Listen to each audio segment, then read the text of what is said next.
You got us in, cop. I can't believe you got us in.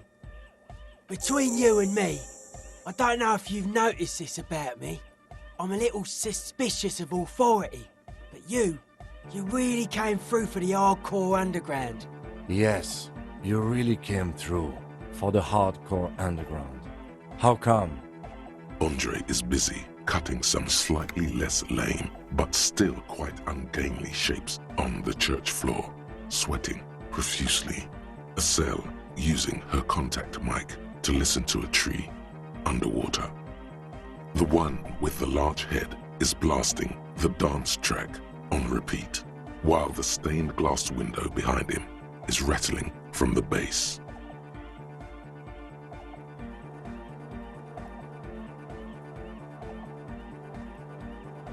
Okay.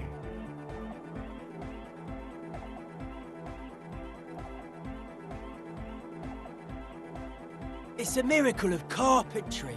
Dead bodies carved into total shapes. Now it can be something more. Dead bodies of perennial plants. Sigma functions have left this place. It's a good thing we came along. The spiritual collapse has been total. I saw some piglets suckling their dead mother. Have you heard this one, cop man? After a short while, they shuddered and went away. They had sensed that she could no longer see them, and that she wasn't like them anymore. What they loved in their mother weren't her body, but whatever it was that made her body live. End of quote. This is an high-quality carcass. The power of anodic beats and hard bass is needed to reanimate it.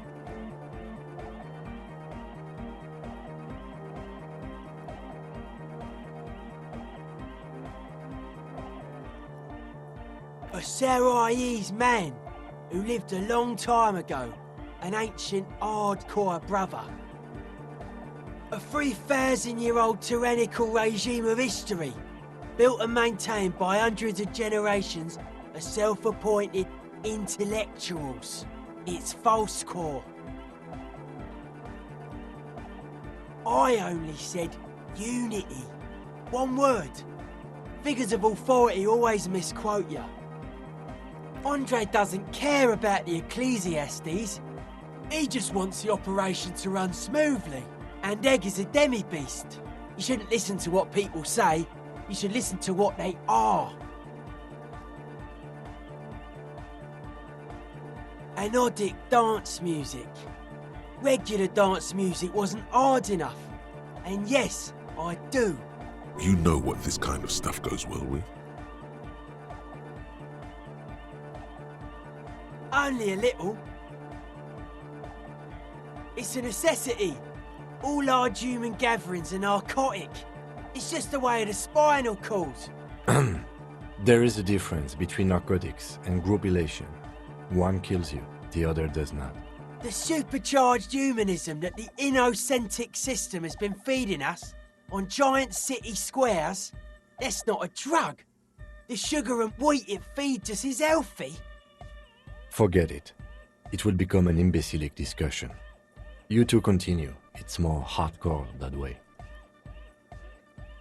That's right. The first settlers built it, plus 6 more like it, on the coast here. Was one of the first things they did. Must have been really scared of something, but I understand. Alone on an uninhabited archipelago, forced to face themselves and nature. Pre-industrial quantities of solitude. The sea, perhaps something more fundamental. I would want to build a safe place for myself and my own as well. Maybe they were unable to face the nature of the world, perishing. A cop who's into building critique. Okay then, this is folk DeLoreanism, lawmongerer. It's a subset of early DeLorean architecture. Total. Everything between an ancient concrete cathedral and a glass cube is DeLoreanism. This is just an homespun version of it. Folksy stuff. Early mass production. They made thousands like this. Does that help you out? Like that woman there. Vertical, thin, white. A false image of grandeur. The source of the system is up there. You're at the bottom. They really dug that power vertical. Like to show off large and intricate structures. Arches, spires. Put you down with them. They were really into painting everything white too. Virginal shit, you know. Married shit. Virtue and tyranny.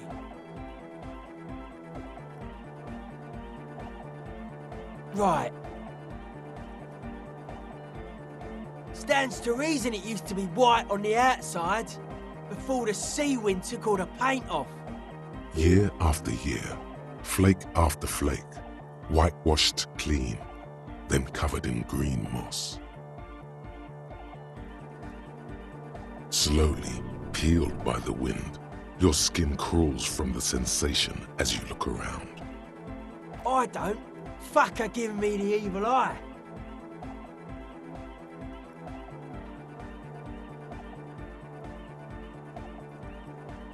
No wonder. We have to get rid of it. Dismantle it. Can't dance with a giant mass murderer looking at ya. Not a good look for the club. Mellow, man, mellow. No one's a mass murderer. This is a house of love. Mass murder on the floor!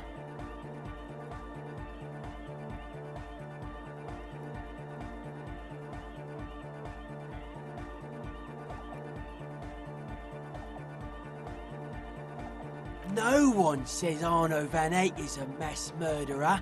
The Anodic pioneer Rietveld is not a mass murderer. He is not accused of mass murder.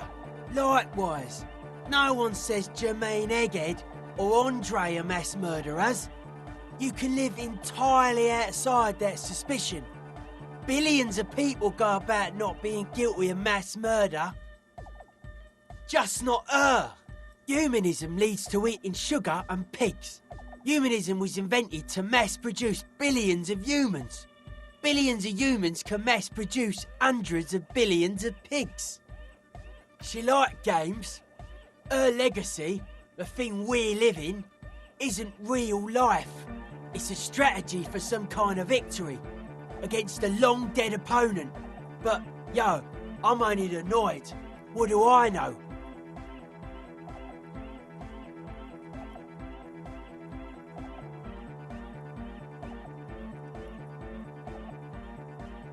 The world spirit does not have a body. It has organs. Hardcore is an organ of the world spirit. This Arno van Eyck track is an organ. The carpentry and glass cutting that built this house are also organs. She's a thief, if you ask me. An organ thief. All innocences are.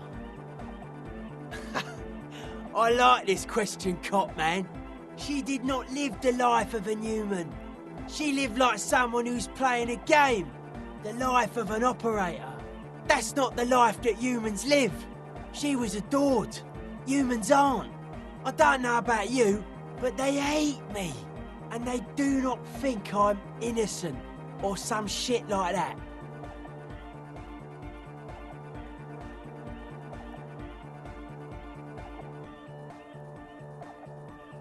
Well, they loved her. They put all their love in her and forgot all about the rest of us. There is. She is a party repellent and must be taken down before we can begin partying in here. No, that's not it. It's something more. Something closer to your skin. The speed freak looks the same way. It is dark there in the back of the church.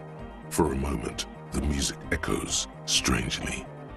What a strange choice of words. Caustic, overflowing with negativity. That can't be healthy. What's happening here? Why do you keep coming back to this window? Well, you shouldn't. You shouldn't come back to this anymore. Stop talking about it, please. Hard to say, Cop Man. Signs in here are distinctly wild. Gonna take a while before everything's properly synced. I did get to talk to the Crabman though. Anyway, he's been giving me kind of a psychic rundown of this place. Dude's seen some crazy shit, but he's actually a lot like us. Have you been listening to what Egg's been saying? Love is hardcore, man. And the mother's love is the hardest core of all. The man picks up on stuff. And he knows a lot about the church. I got a lot to learn from him. Good thing you didn't squash him.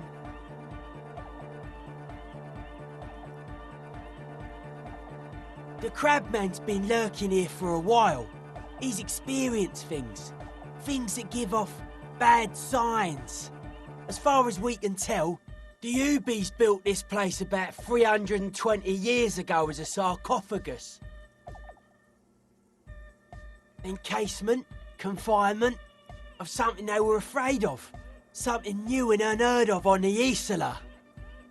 I think that's what the Crabman is experiencing when he climbs around upstairs. Like, this is some old world shit the Ubies had heard about. I thought the best way to deal with it was to build a church, surrounding it, to contain it. I don't know, and it's not something they properly understood either, what it does. But it's what this sonar person is looking for, and trying to measure. It'll be fruitless though. She won't be able to measure it. People like that always want to measure everything. All those things they really can't. The wood creaks as a gale blows by. Outside, dust particles fall through the darkness, settling down on the age-bleached floorboards. The structure does not feel particularly durable. No, it's pretty fucking unsound if you ask me. They should have built a club for anodic music around it instead. Anodic music will definitely contain whatever we're dealing with. And if it can't, well... Seems to be the trend around here, doesn't it? You can't measure shit like this. It's not like... substance. Like a concentric ring spreading out. The struggling villages. And that is what caused the communards to fail in defending the beachhead. Yeah, a lot of failure has gone down around here. I don't know. Maybe, maybe not. It's not a thing we can answer, Copman. Even I have limits. I'm a limited-size person. Maybe you can figure things out, Copman. I think we got on a good level here. The signs are syncing up well.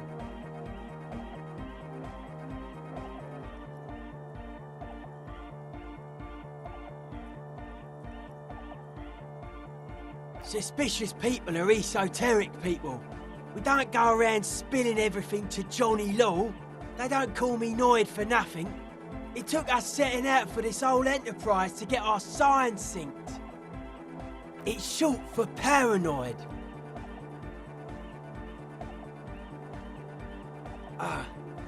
It'd be easier to list stuff I'm not suspicious of. I'm not suspicious of sound and colour. Mechanics and chemistry also have a trueness about them. Most anything else deceives. Wants to steal your life away.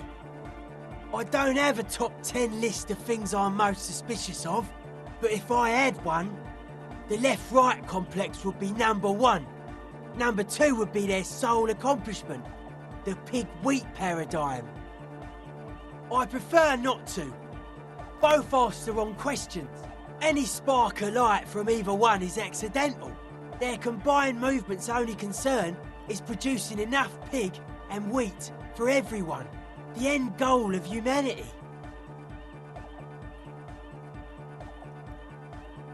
The original mistake was assuming that words have more being than bodies. That's what led us astray, far from our true lives, but we may yet find a way back. Whatever this true life is, you feel it's the real centerpiece of this mythology. It's our only shit. We should make better use of not being animals or cereal grain ourselves.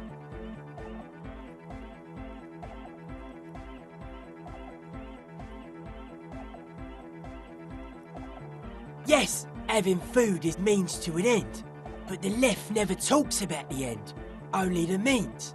Caps are likewise suckers, constantly sleepless in worry.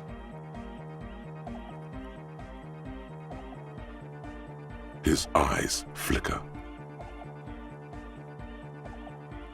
A life is true if it's free from fear, an eternal division among oneself. In others, mankind has seeds of greatness in it. A germinal will come, a return to trueness. It will be hardcore. Beats and bright lights to shatter falsehoods. Nerve impulses for the collective body. We are very much alike in basic structure. An hard enough beat would awaken everyone to a truer calling. In unity.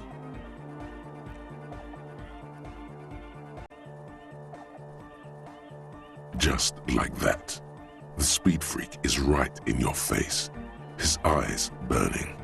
His comrades look on worriedly. Many non-Occidental cultures share a beat at their art. Thus, they are closer to true, hardcore life. There's just never been enough of them, and they had to rely on some extremely basic percussion. Utmost dedication, thoughts from the spinal cord. It's a potent superlative as well. Egghead usually has a better concept of the hardcore. He just really likes saying hardcore. Hardcore!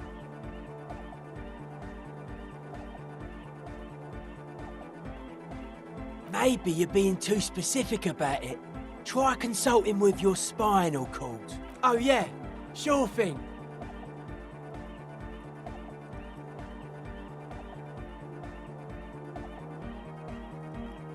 They're hardcore. They're just clothes. It's just a style, you know, normal hard style. Anyone can wear it.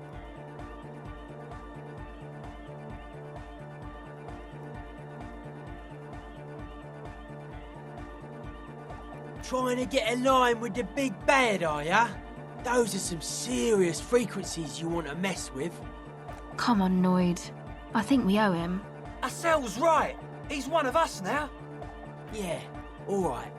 But if you're going to sync up with them, you're gonna need a serious wave generator of your own. You understand what I'm saying? Not likely. Scoped that spot a while back.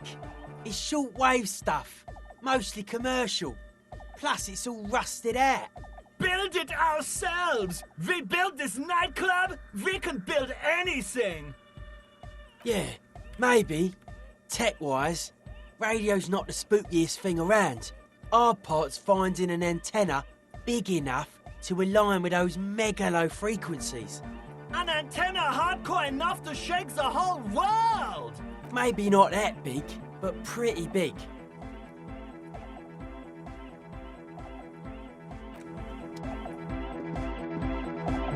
She's whistling a melody, her trusty contact mic attached to a wooden pulpit. At the sound of your footsteps, she stops what she was doing and turns to you. Hey there. I've been recording some new audio from all these beams and rafters. The sounds travelling through the wood are pretty cool. Creaks and stuff. Like you're underwater, you know? But like, underwater inside a tree.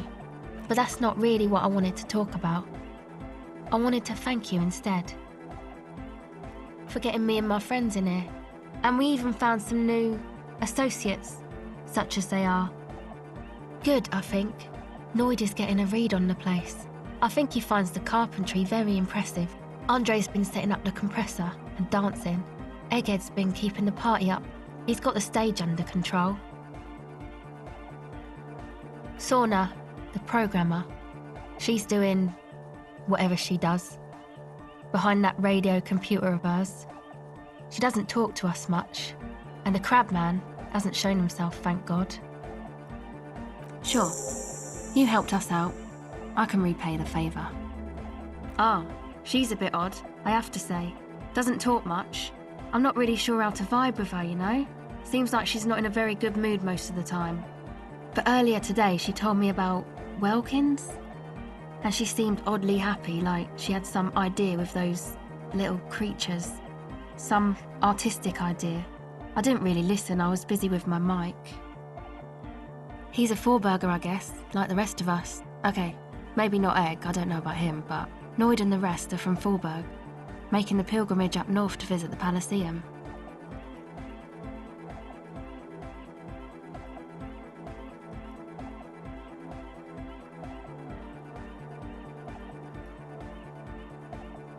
He's real hardcore about the lifestyle.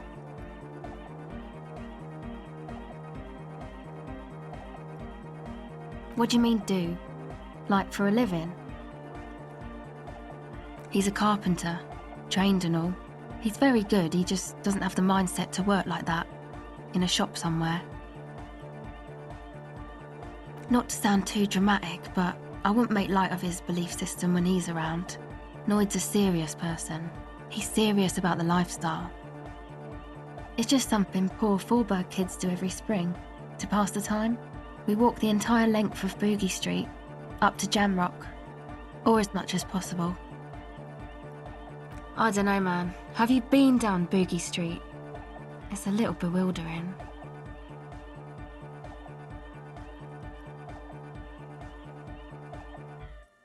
Okay, then you should go and take a look, I guess.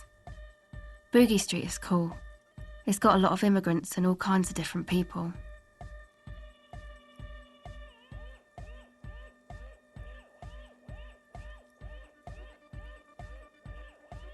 Yeah. Who do you want to know about? What do you mean? Oh, that. He's the party boy. Anodic music doesn't really do vocals in the traditional sense. Vocals are thought of as rock. That's to say they're a bit backward. No offence if you like rock music though. Rock music's cool by me.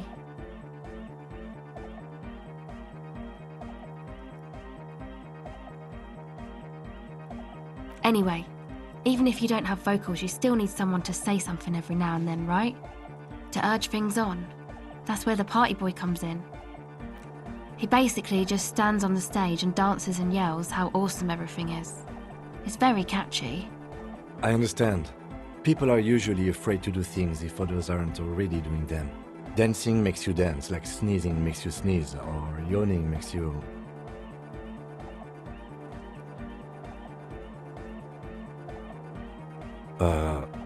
Anyway.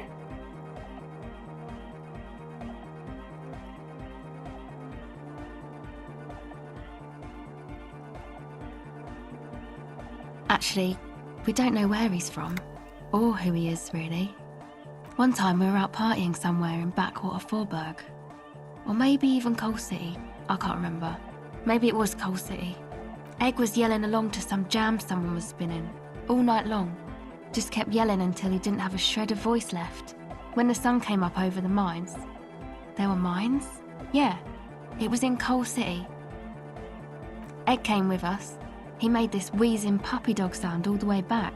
Couldn't even speak. It was definitely Coal City, because it took us 2 days to walk back to the fort. He just wheezed the whole way.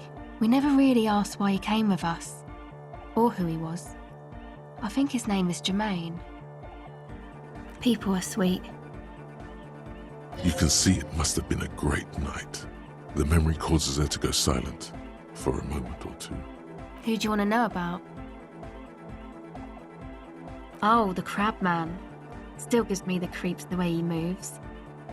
But he doesn't actually come down that much, just climbs around the rafters. I just tried to stay away from the crab man. But he talks to Noid. They seem to have some thing going on. Beats me. Noid said they get along somehow. They're both crazy enough, I guess. Who knows? He doesn't really answer our questions, see?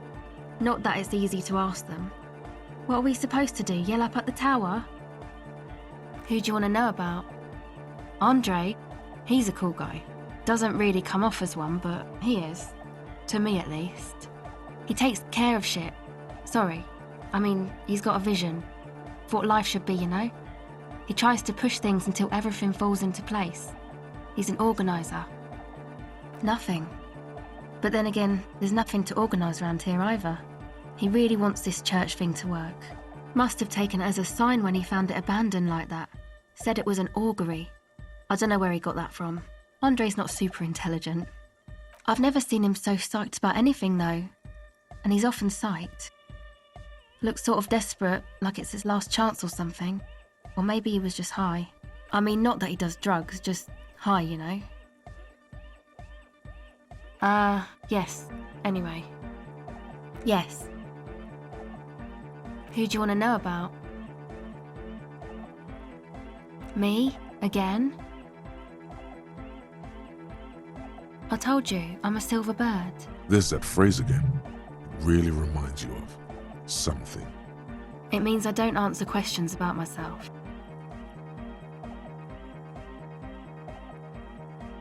Is there a law that would stop me from lying, though? That would depend on the circumstances. Thank you. Sure.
The mother of humanism stands above you, a precious and complex wax painting on a single pane of glass.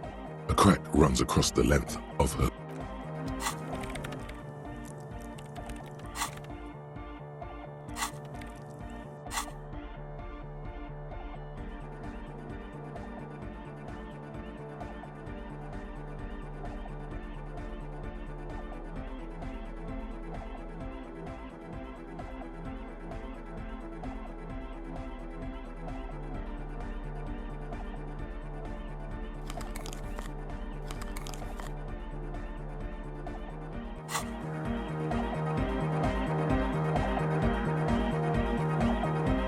The mother of humanism stands above you. A jigsaw of broken shards falls into place in front of you.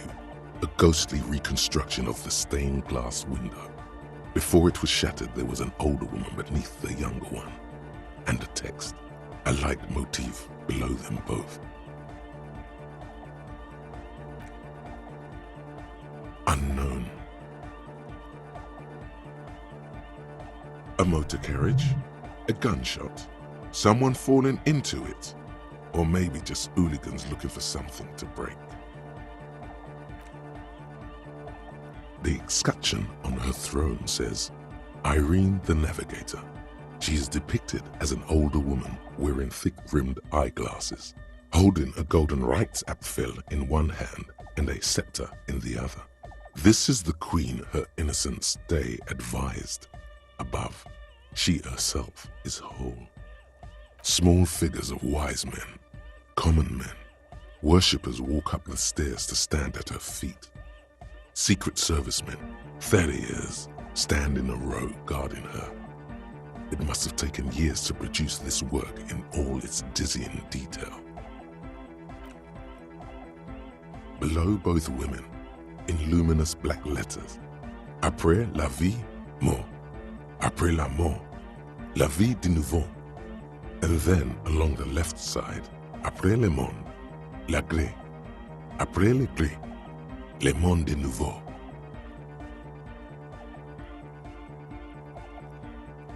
Death, life again.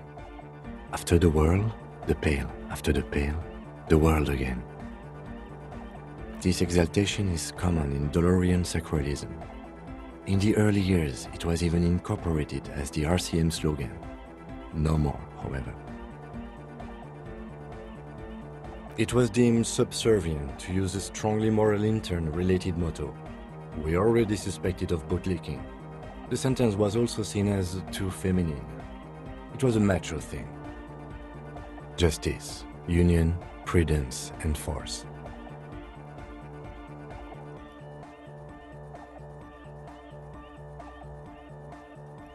Eyes cool. The mother of humanism towers above you, a wax painting on a cracked pane of glass. Nothing has changed in her expression.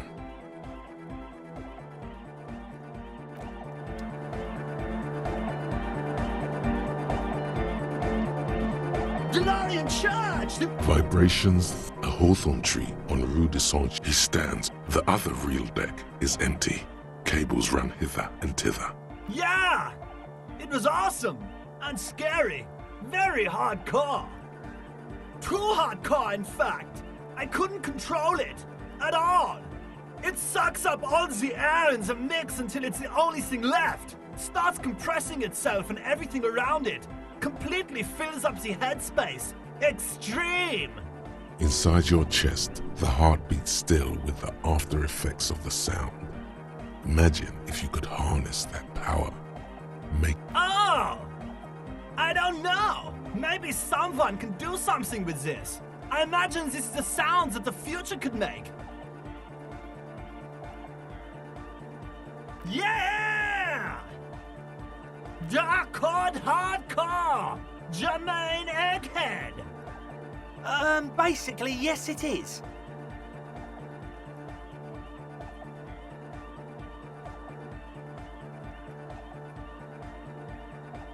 Tape! Yeah!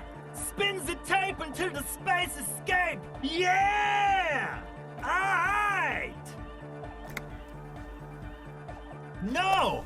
No! This is gonna make people scared! Keep it positive! Keep the love in the house! Yeah!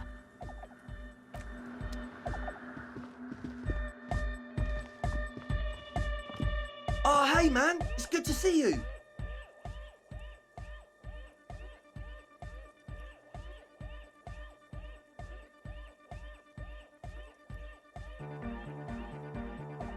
Goodbye, officer.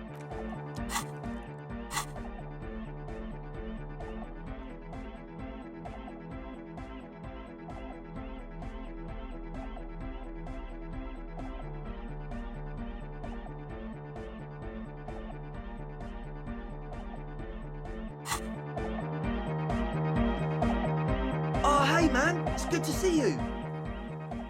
Goodbye, officer.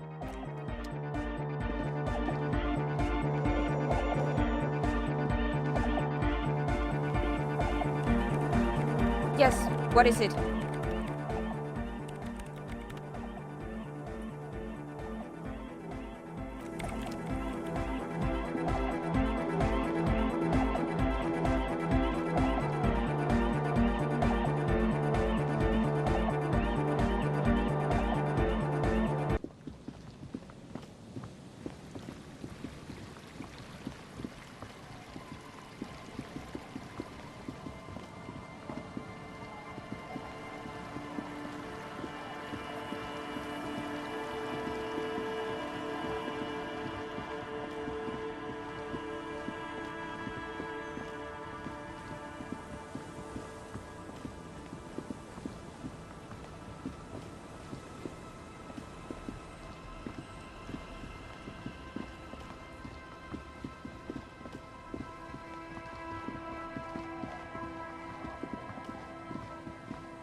It's you again.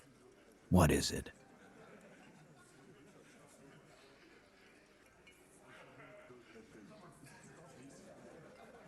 Why?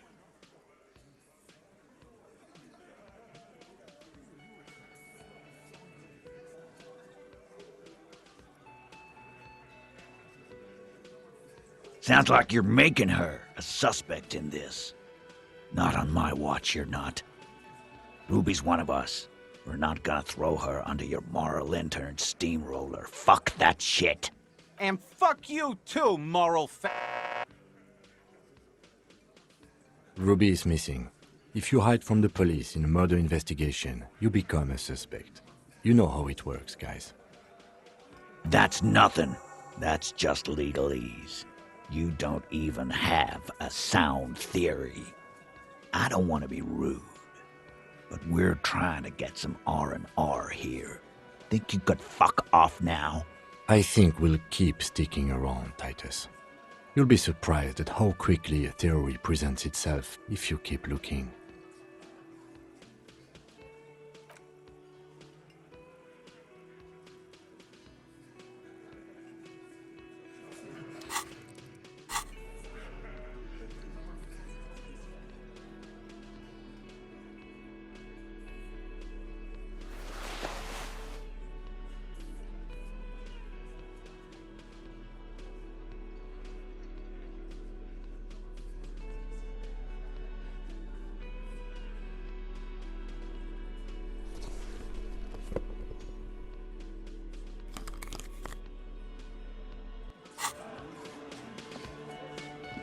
It's you again. What is it?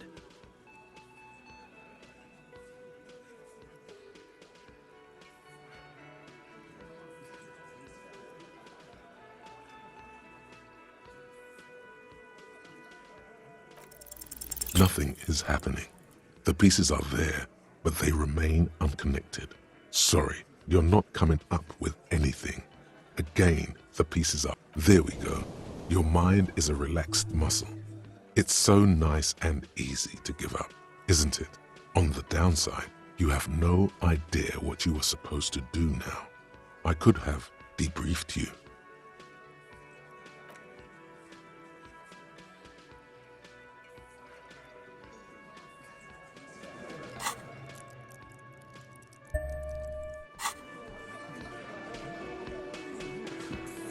It's you again.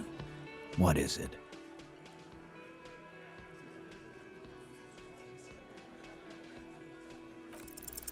Oh no, he's stuck again. Please, someone, just animate him. I got nothing. Get a move on, asshole. Stop standing with your dick in your hand. Stop drooling. Run around or something. Hit yourself in the face. Sure, why not? Let's hear what some of our friends have to say. Hey, did someone say something already? No? Yes? Who cares?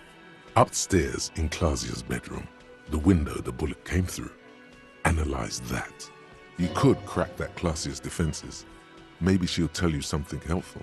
It's that simple. Unless we have more business, we should...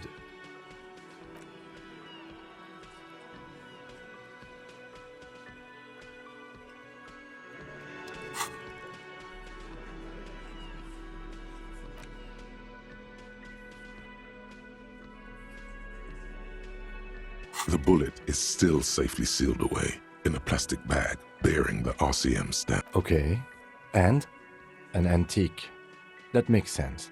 There can't be many breech loading. Sure, there's some new RCM recruits get impatient with their muzzle loaders once they've trained with... Imagine if... But back to the investigation. Let's find out. Next step, finding the gun itself. The squashed bullet has some sharp edges where the jacket of the bullet is... You can just about... What can you say about the bullet so far? Yes, it's as if you've seen bullets before, officer. A jacketed bullet. We were right. Even the RCM uses ordinary unjacketed conical bullets. This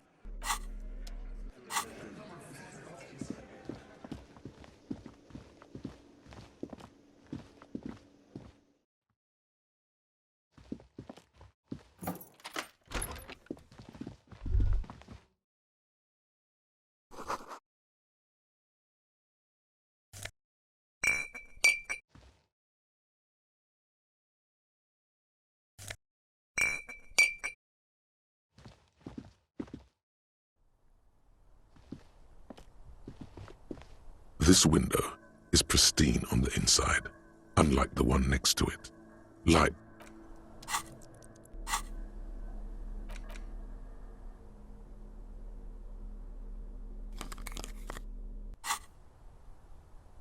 This window is pristine on the inside. A vague sense of disappointment fills you. The glass shimmers as if taunting you with its secrets. The window stands mute in the frame. The wind picks up outside.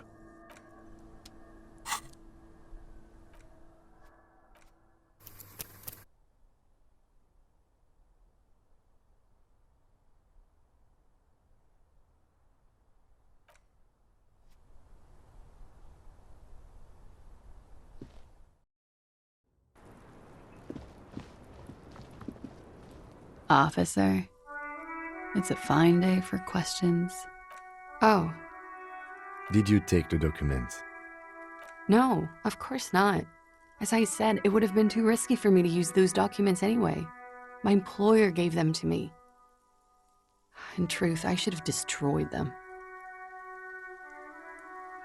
They gotta know where I put it.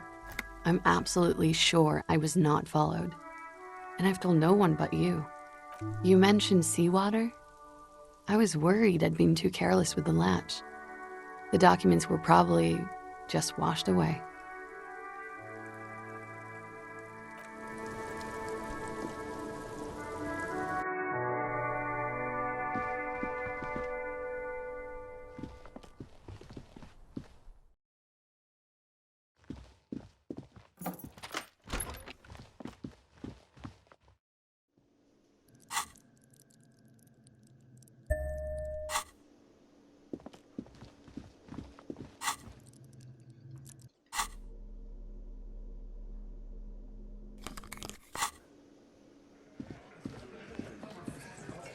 It's you again.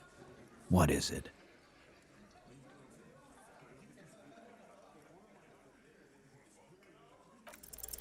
A sudden flash of lightning in your neocortex.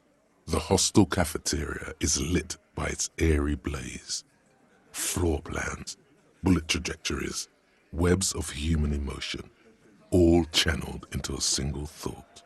A massive activity spike in the amygdala copicum, the part cops use to pin murders on people. So that's what you were squinting at. You were trying to come up with a theory, weren't you? That she did it. Yeah, he was cobbling together shit so he could put her away. It's RCM 101. Well, let old Titus set your mind at ease then.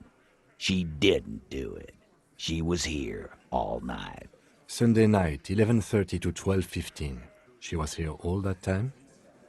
Yeah, with us, drinking, near the stage there. No. All right, she took a fucking leak, okay? For one moment. Maybe went out too. She has an operation to run from her lorry. We're not getting into what that operation is again, Cop. And just 'cause she was gone for 5 minutes doesn't mean she magically got to the roof and shot him. I've been through this. It's not plausible. All right, we're in. We got Ruby unaccounted for sometime during the window. This was crucial. Now let's place her on that roof. How?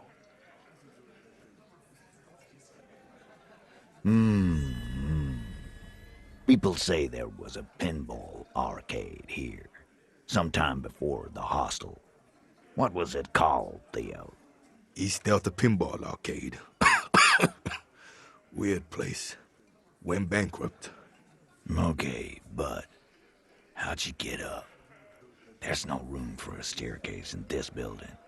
Or an elevator, for that matter. The elevator is outside the building. It's an old dumbwaiter used for moving pinball machines up and down from the workshop. Ruby could have gone up, shot him, come down, all under 7 minutes. That's quite the theory. We need to have a look at that secret passage, boys. I'm on it, boss. Right when the law clears, me and Angus are going up there. It's a dumbwaiter, not an industrial lift. How about I go instead of... Just now. You got something else to back this route up? Or is that it? I've seen the winch. I'm not blind. You saying it's part of the elevator she used to get up there? That's one mystery down then. An architectural mystery. Doesn't much concern Ruby, does it?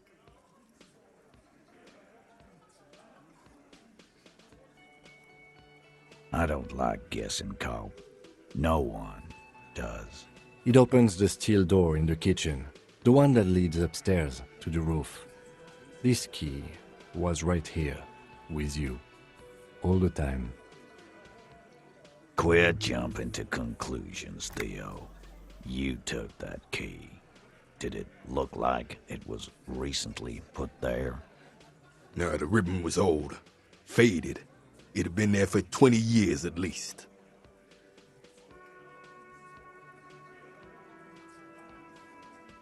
Why? This doesn't make sense. It's damn interesting, but it doesn't fit well, and you know it.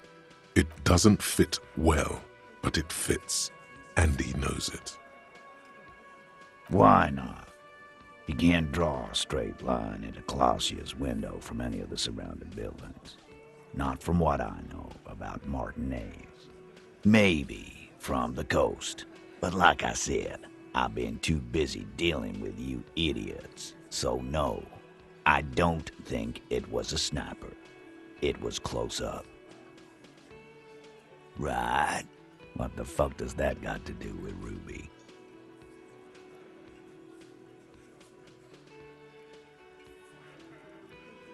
Wow, man, can we? I mean... That'd be awesome. I beat that royalist machine 20 times now. All right. We can get the barman to bring them down. What else?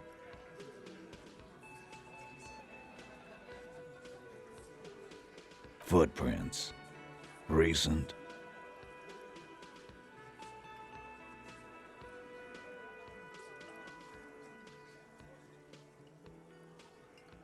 Horizontal? I see they taught you well in your RCM school. My old man, a hunter, and a half-blind one at it, could have said that. Horizontal lines. Good news is, I'm still listening. He knows they had to be recent for those lines to still read. This wasn't a failure. Garbage. It wasn't a Sambo artist called. I've been doing this for 10 years. Let me give you a lesson. Boy. It's never a Sambo fighter, and it's never a bullet-bending sniper. Or ghost. It's never a ghost either. Don't worry, we've got better than that. Firmly doesn't go well with could've. There's a route to the roof. Me and the boys need to check it out. That's what we've established. But a route does not put that bullet in his head. A gun does that, and Ruby doesn't carry one. Phase 2. Murder weapon. Get a gun in her hand. If not that, then at least a shadow of a doubt. In the shape of a gun. So it had to come from a breech-loading rifle. Military grade. Not even you militia monkeys have those. This goes against your short-range theory. If the murder weapon was military grade, how did Ruby get it?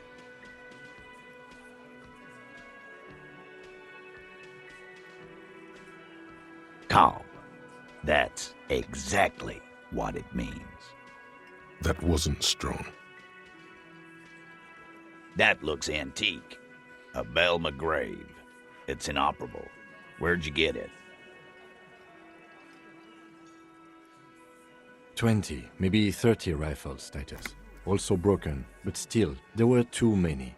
And there must be other caches too. God damn it, we need to close that dump down for good. It's a goddamn breech loader, too. Find one that works, and you got a military-grade weapon that shoots jacketed ammunition. He sees it. This is coming together. He must. Time to really close the deal. Show them the bullet. The blonde man looks at the mushroomed Deathbringer in the evidence bag and says, Yeah, the bitch is jacketed all right. 4mm too. Whoa. Well, goddamn. It's not proof, but it's a possible murder weapon. Close to her. Too damn close.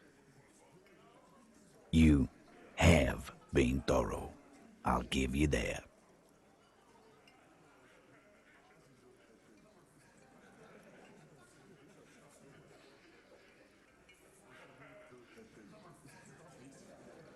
All right. Keep talking.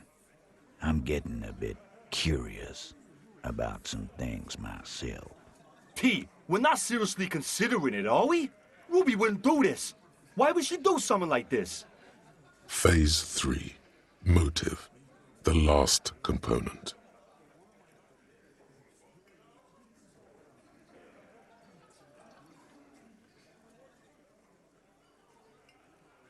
And I suppose you have a theory on that.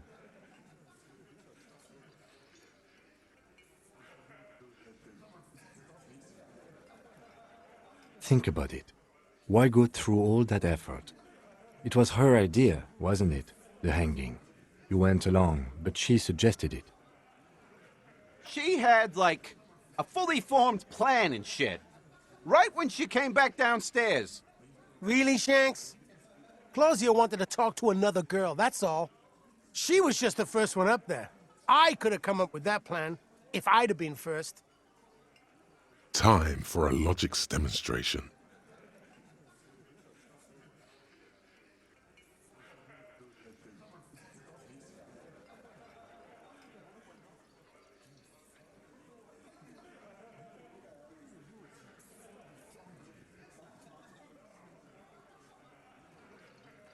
You're on thin ice here, asshole. It's a thought exercise, Titus. Think. You kill him. Get up there. Shoot him. Get down.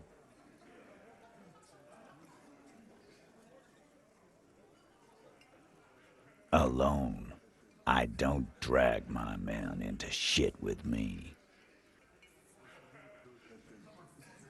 If she used us, then that's a serious violation of the Hardie code, boss. But she didn't. She would never do that. Why aren't more of you defending her? This is fucking stupid, Titus. Glenn, I thought the same thing when she skipped town and left us in this shit. Oh, so he didn't rule her out completely. And she skipped town. This is good.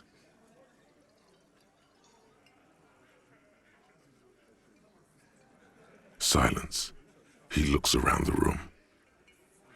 The old man in the corner nods. Yeah, I see it.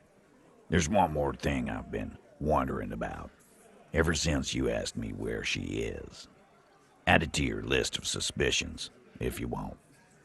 I don't know. I don't know where she went. She just got up and left. Got real scared, too.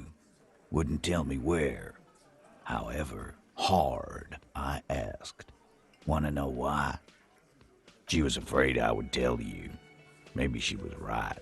By now, I probably would. She knew there's evidence on her, and she knew we'd find it. This is typical suspect behavior, why fleeing is always incriminatory. Perhaps. Ask her if you find her. It won't be easy, though. She made sure of that. Friday afternoon, when you first arrived, I got word the RCM was in town. Then she came in to see me. Told me she was leaving. That's when we had our little conversation. I told you. You. No, you, as in the cop with the sideburns and the disco clothes.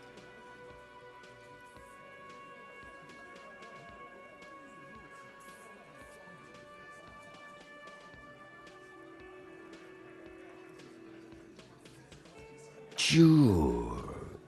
Normal. You know, when I first saw you limping here, I thought she was paranoid or sniffing her own supply. But now I'm not so sure. She said you have a funny taste in clothes and that you won't stop until you have something on her.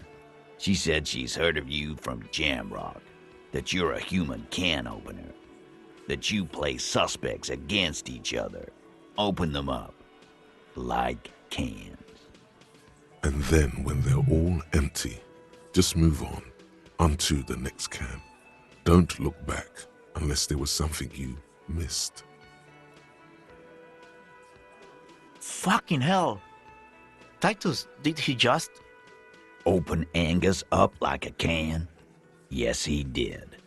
Now, we can whine about it, whack him, or we can go on with our lives. I'm having a go on with our lives kind of day, Al. How about you? Silence. He nods. You are insistent. Yeah, there was something else. She wouldn't tell me, though. I could see she wanted to. It was burning on her lips. This caught Titus. This caught Pete. But she was too scared. Scared? You should be too. A strange fear creeps over you. A metallic taste in your mouth. She's not far. We know that much. She didn't take her lorry, so she's on foot. Good fucking luck, man. She knows this place like the back of her hand. You'll never find her. Yeah, Al, and we won't either. She's not really a Hardie candidate anymore, is she? She's not, Glenn. A little. On the coast. Where have you looked for her, more precisely? More precisely, on the coast, past the waterlogged. She's not here, so I'm thinking she's there. Who's doing this looking? They're all here. Lizzie needed some air. No one goes to tell Everard anything. He knows what he has to know. Fast. It's called a radio, you believe. The gardener may have played you a game when she stormed out. She has her own plan. Sure, there are some shithouses there. A cinderblock town. The fisherfolk there refuse to unionize. So, that's one place we haven't looked. I hear they have a shack where junkies sometimes crash. Time for you to step up. We will start there. One more question. What does Ruby look like? Boyish. Hair's red. Dyed. She looks like a Lowry man. The what now? I have no idea. Boys? She said she's building a pale emitter. What? We were talking about radio equipment. She said she's doing Ulan frequencies and a pale something. I don't know more. This guy barely understands what he's talking about. There you have it. Pale something. It'll have to. His grip is firm and reassuring, like holding a piece of unpolished granite. Apricot chewing gum scented one. August 2nd, early late summer. You're getting off the streetcar in Le Jardin, east of the river. Her father and mother are middle class. The nylon of her little jacket rustles next to you in the dark like autumn leaves. Her heels click on the pavement. You're walking up to the gate in front of her parents' house. She takes out her chewing gum and you kiss her. A feeling like electricity flows through your whole body. Immediately, you know that you've entered a completely different world.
waves are beginning to die down.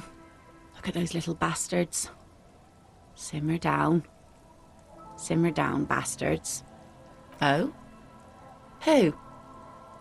Okay. When did this person stay here? Oh. I've been out on the sea for most of the past week. The weather's been good for fishing, so I usually start at 4 in the morning. Yes, that's the optimal time. Got to make the most of the calm. I've been sleeping like a corpse after. The sea really takes its toll. Now I'm just waiting for the wind to settle to get out there again. Sorry I couldn't help you out. Maybe I can help you find someone else. Really? Are you sure you're not also looking for Nadia Harnancourt? Or Ignis Nielsen? Or the great lost city of Ace under the waves? A lot of stuff.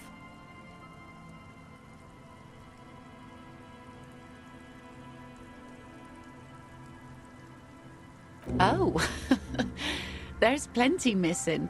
But that's too much for even an eager terrier like you to handle. Although you seem very thorough. Tell me, instead, is there something else I can help you with? Oh, that's good to know, I guess. Why is it in the sea? This calls for a funeral, if you ask me.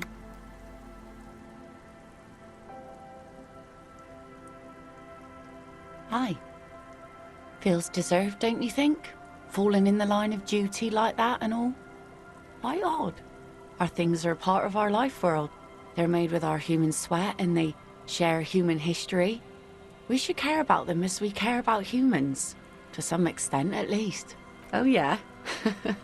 You won't even be able to get it out of the water before early June. And where are you going to bury it? Who to invite? What music to play at the wake? Take it from someone who's been through a few funerals. It's easiest to just leave them there and let nature take care of it. That's all we have time for right now anyway. Come back here in June and see how you feel about it then. It's not like it's going anywhere. Yes, that is a pity. But for now, let's focus on the things we do get to do. Like the murder investigation, for example.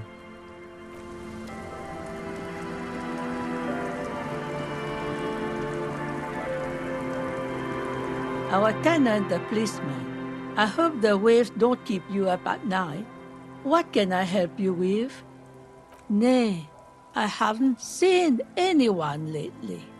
Because she's blind, which you seem to have forgotten. It's a sharp one. She's being evasive. She knows something. There was a murder in Martinez.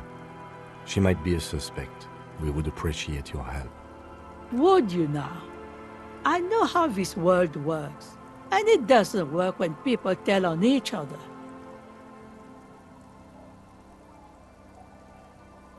No, it's not like that, man.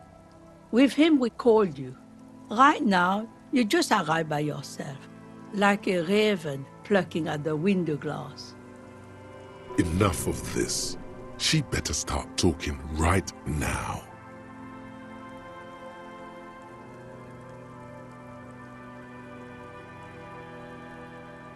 There's not much to tell. People come and go. Now, was there something else? I see, ma'am. I hope you don't mind if we look around anyway. You should look around your shack. Maybe she's rented it out to others too. I can wash it for you, but it's going to take about a half an hour. Think you can stay put for that long? No, we must run around ceaselessly. It would be torture to stay put. I could use a breather. It's been... Well, hand it over then, and I'll see what I can do. Must say, I'm proud of this one. It's pretty nice underneath all that filth. I hope you'll have an easier life in your hands.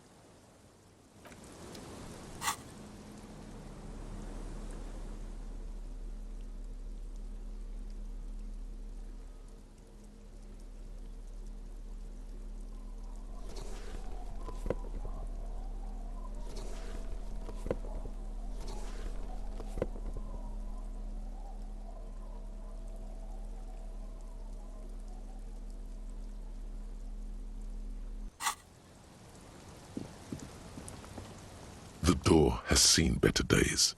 The layer of paint has started to peel off due to the salt and wind from the sea. Even the lock looks slightly rusted. I'll wait outside to give you some time and privacy to check out your new living arrangement and look for any signs of Ruby. But just so you know, after we are done with the day, I'll still be staying in the whirling in rags for the night. We'll meet in front of the shack in the morning. The key turns with a satisfying click. You can enter the shack now.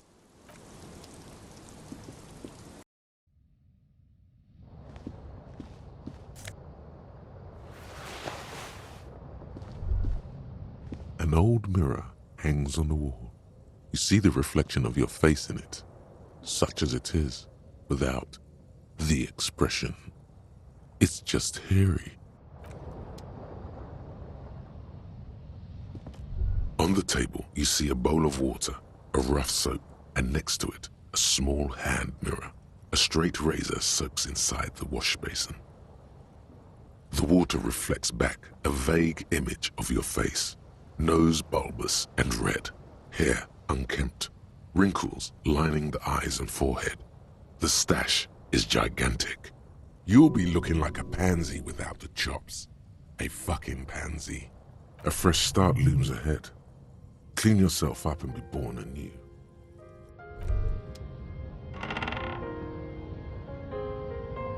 As you look at the floorboards in this corner of the shack, it's clear one of them isn't quite level with the others.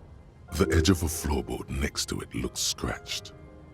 Hollow space underneath the floorboards is dark and damp. You can barely make out the mixture of sand and sawdust below.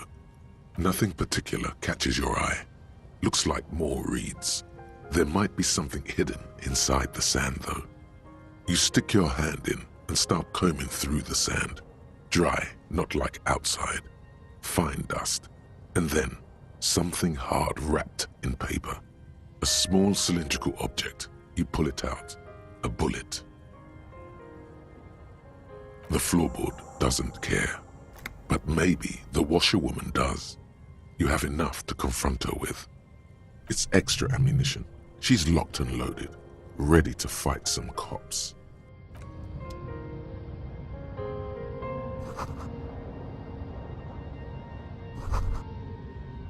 A brisk coastal wind still howls against the window of the shack. Occasionally, the waves crawl in under the foundation, producing a low hum. The room feels muffled, like you pulled your hat over your ears.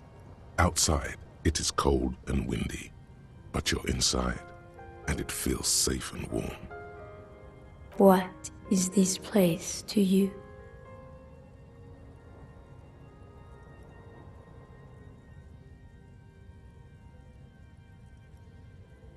Waves crash onto the beach, drowning the reeds. Far to the south, a congregation gathers to a soup kitchen in a shelter for the homeless. An old woman gives out knitted scarves for free. Far to the southeast, two men and a woman dress themselves in ceramic armor. A shortwave radio hisses on the windowsill.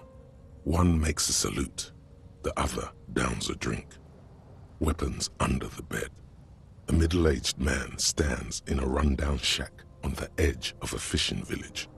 Nothing nods. No one salutes him. No sight of the fugitive. Outside, the howl of the wind has picked up. The waves crash against the stilts again. It's as if you think the thought, but in someone else's voice. Revachol forever.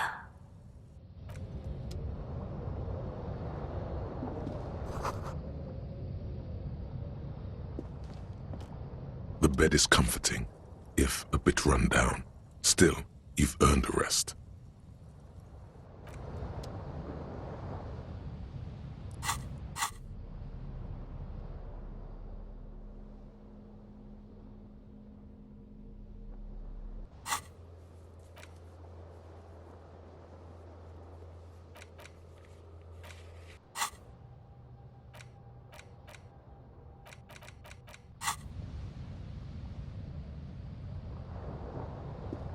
On the table, you see a bowl of water, a rough soap, and next to it, a small hand mirror.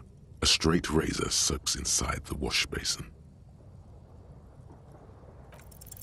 Like an artist with a brush or a master swordsman, you use the small mirror and the straight razor with some soap to remove all that unkempt hair from below the nose line.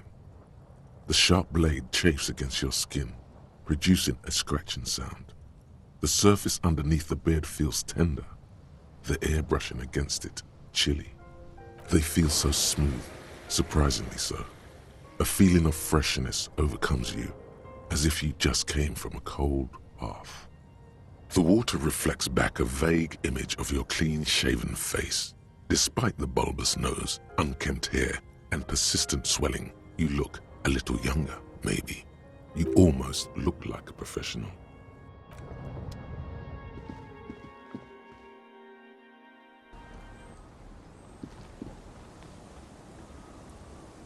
Yes?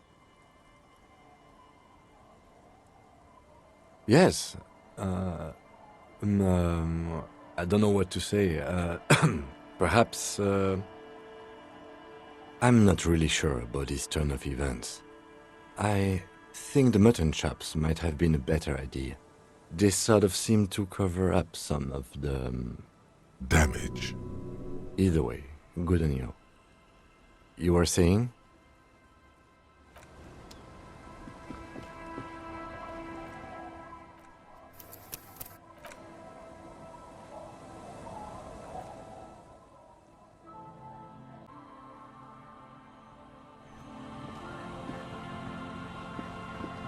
Our tenant, the policeman.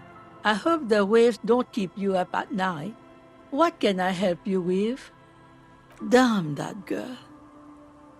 And without anger, a long and harsh life has taught her not to buckle under pressure. But you didn't put it there, did you? She did. Gone and hid things in there? She's usually a good tenant, and not a stupid one either. Yes, I let my room to that Ruby girl. As I've done before when she's been in trouble or just looking for solitude. I've made it clear, we welcome all kinds of people here. She came last Friday, left on Monday in a hurry. What has she gotten herself into, that girl? That's for the police to find out. Right there. Please answer each question to the best of your ability. I'm sure... Yes, early with the dogs, around 8 o'clock, I think. She probably heard the lieutenant's Kanema drive by. Yes. That is a downside of having a 130 kilowatt engine. It lets the bad guys know when you're coming. I cleaned it, like I always do. No. She's good company. Knows how to talk to an old woman. At my age, you don't get a lot of quality conversation.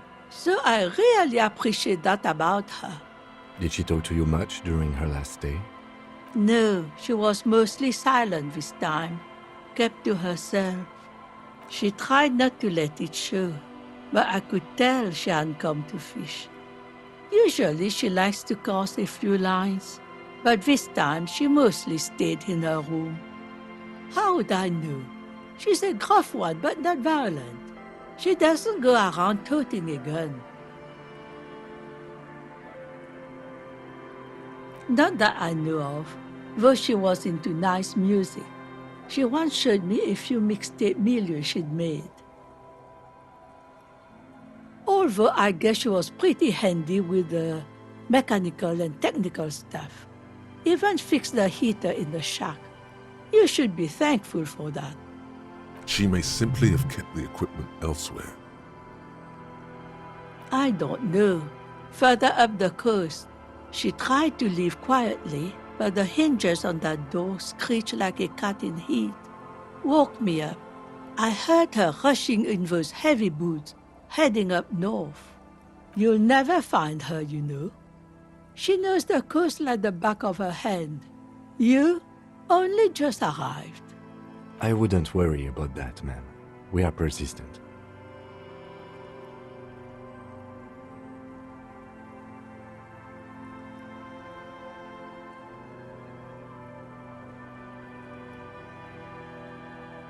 Are you sure you'd rather stay here? Get a nice cozy fire going in the heater? Seems like a better idea to me. The failed electric mural. You feel like you should go look at it again. Step closer this time. One thing, officer. If you do find her, please go easy on her.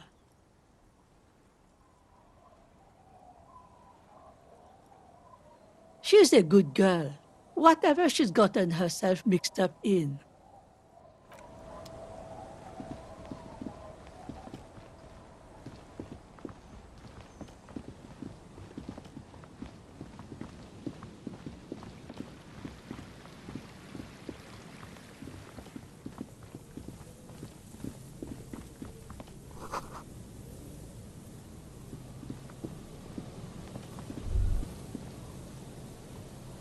The light vanishes inside the concrete slit. The structure goes deep under the earth. Maybe it's just a storm drain for the sewer. No idea. Could be connected to one of the buildings around here. We might find her down somewhere. There's an old storm drain system beneath Martinez that's mostly collapsed. Revachol sewage system has been built and rebuilt 4 or 5 times now. In conclusion, she could be under any building. I hope not. There's no echo and no answer.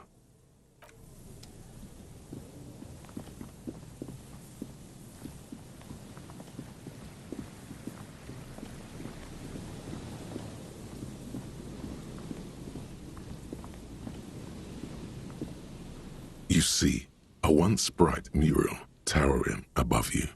The signage has peeled off over the years, but you can still make out Feld Electrical R&D. A slogan used to intertwine with the loops a long time ago.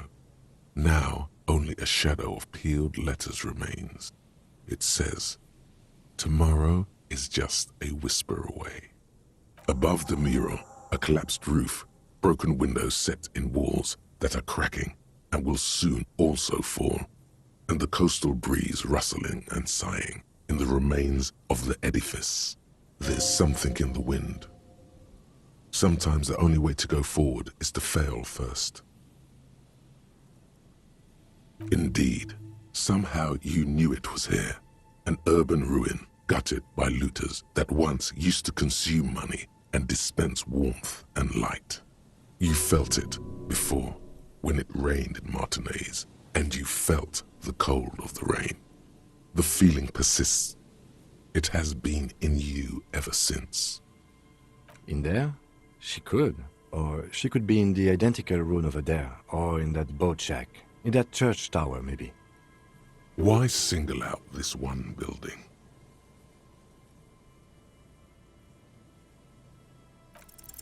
Suddenly, all is quiet. There is no cold hand brushing against your forehead, no rustle in the reeds. The wind has died down or gone behind a corner. You only hear distant waves washing the coast. The ruin in front of you is silent as a tomb. How do we?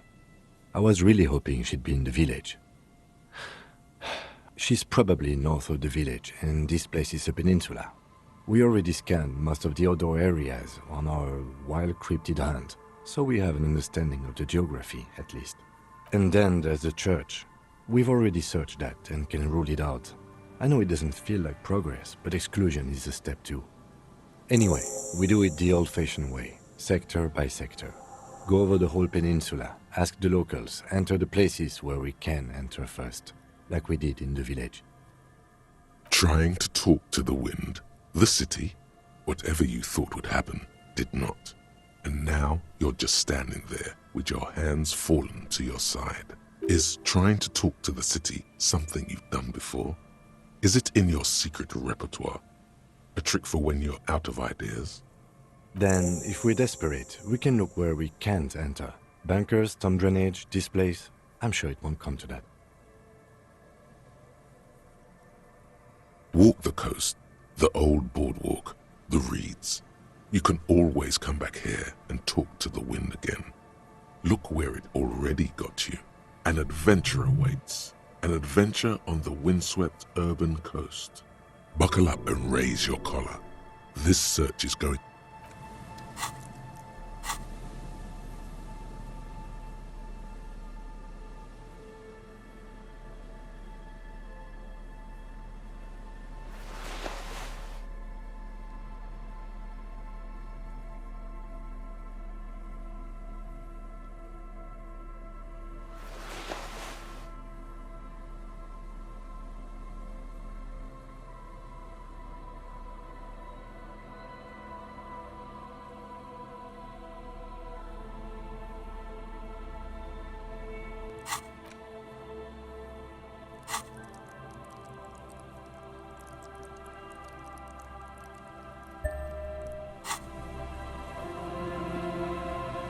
The once bright mural towers above you, saying, Feld Electrical.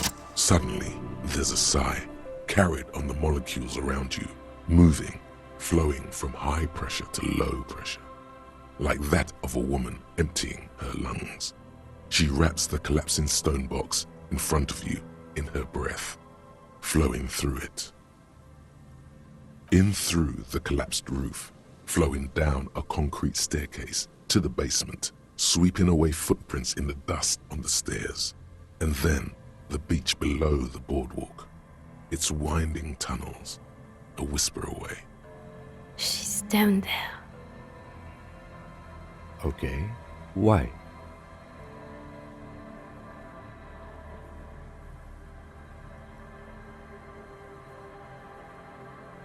Good, yes. Cold spells. So basically your hangover is telling you she's down there? So, how do we get in there? The doors were on the collapsed side of this building. They're gone, basically. Finally, my time to shine. Perhaps you can climb them. We are not climbing anything. I'm 43 years old, and I plan to live to see 70.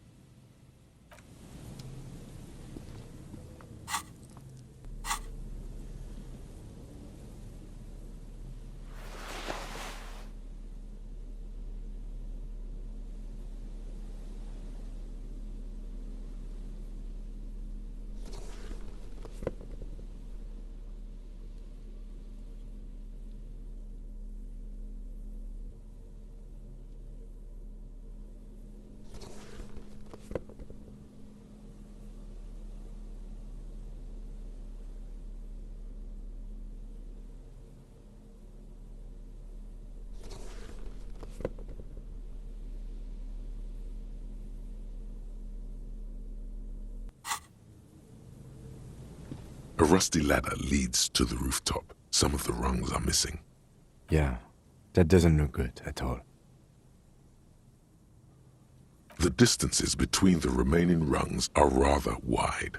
You'd have to use the mounting brackets. However, they seem corroded and the peeling rust is razor sharp. In addition, the first rung is going to be tough to reach. It's what, 3 meters above the ground? And you're 180? Not to mention that the roof is collapsing and the wind gets pretty brutal up there. Dismounting from the ladder is going to be hard. Perhaps if you were to not climb the ladder. Instead, what if you were to do something more subtle? Yeah, because falling from that height seems, well, splat. So don't do that.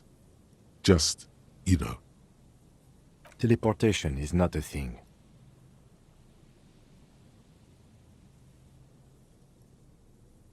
This really has nothing to do with adventure. We are dealing with basic physics here. Oh yes, it could hurt. A lot.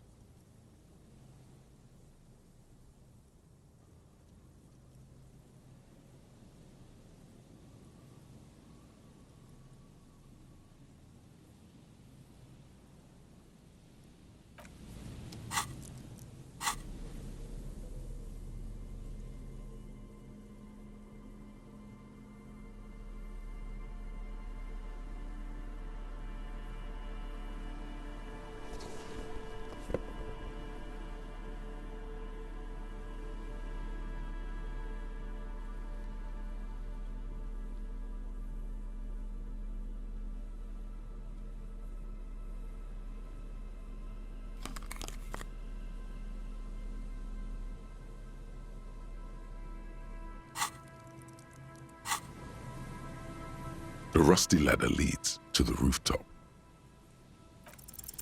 All you need to do is close your eyes and concentrate. Darkness enfolds you. You can feel the distance between the bench and the first rung of the ladder. All you need to is... Zoot, zap, pow, crinkle! It's like magic. You feel yourself disappear, your atoms fading out of existence. Oh my god, I can't believe it. Bam! You find yourself on the roof, having mastered the art of physical displacement. You know, for the record, you didn't teleport there. You just climbed the ladder with your eyes closed. The wind at the top of the building starts howling loudly, blowing away the lieutenant's voice. Faintly you hear, Never mind. Find a way to let me in when you get inside. Don't go adventuring with a backup, especially if we think the suspect may be hiding here.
Two rusty metal plates that slide apart form a crude door. It's been here under the boardwalk for a while. What do you mean who's there? It's me, Kim. Stop playing around and help me get the door open.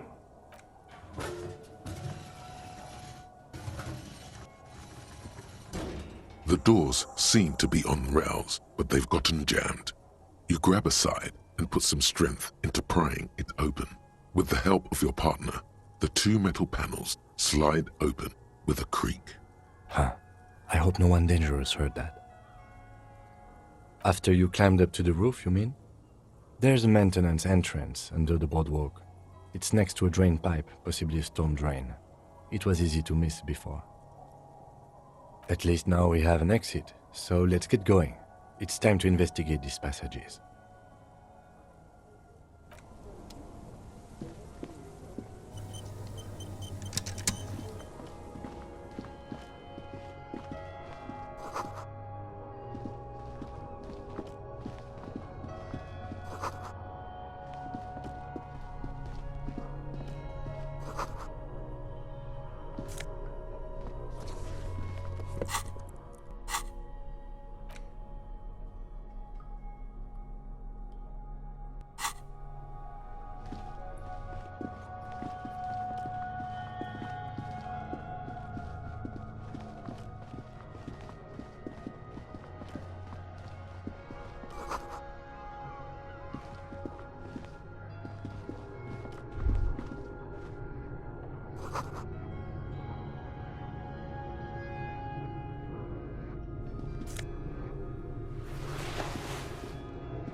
A mustachioed and mutton-chopped man, amateurishly depicted, gazes at you with sad eyes. The plaque reads, K. Mazov. There is a spiderweb in the lower left corner of the portrait. Years' worth of dust is shaken off, The full head of hair, matched by an ample moustache and sideburns, look a bit silly. Someone crouches, heels digging into wet sand. Hands sweep across the sand, grains sticking to the frayed skin of the fingertips. An old man sits on a slab of concrete and taps his fingers against the glass of a scope. You shudder. Yes, I can see that. Looks like some communists were hiding out here. They left a long time ago. Half a century? This was probably part of the network of defense posts the communards built against the amphibious landing. I think the purpose of this bunker was to produce propaganda. It would have had radio equipment back then, but that's all been looted. We have found a lot of those lately. I guess what most people think of as history tends to linger in rundown neighborhoods. Martinez being what it is, no one has gone through the trouble of cleaning out the old bunkers. Good hiding place for someone who's up to no good. Millions of depictions of Mazov have been produced. They're not all connected. Besides, that looked like some student. The youths always go for this kind of stuff. I won't stand in your way, but only after we're through with this case. You mean like Ruby? No, I think we've stumbled on a piece of history.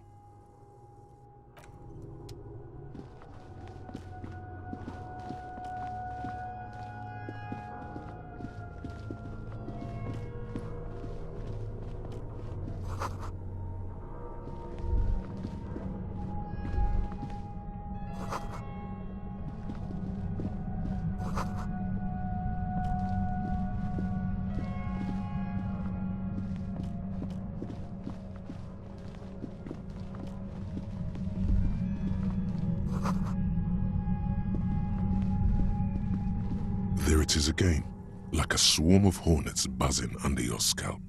A strange tingling you can almost smell. No, what do you mean? I don't feel it, but we should still be careful. There were footprints back there, and I'm pretty sure they were fresh. Looks like our suspect. If she's in here, we need to plan our next step carefully. Once we detain a credible suspect, who knows what the Union and the Wild Pines will do? We'll set in motion events we have no control over. You will upset the balance of power in Martinez. The deadlock between the company and the Union will destabilize. This part of town is a fine clockwork puzzle. Disturb its peace and it will start breaking down uncontrollably.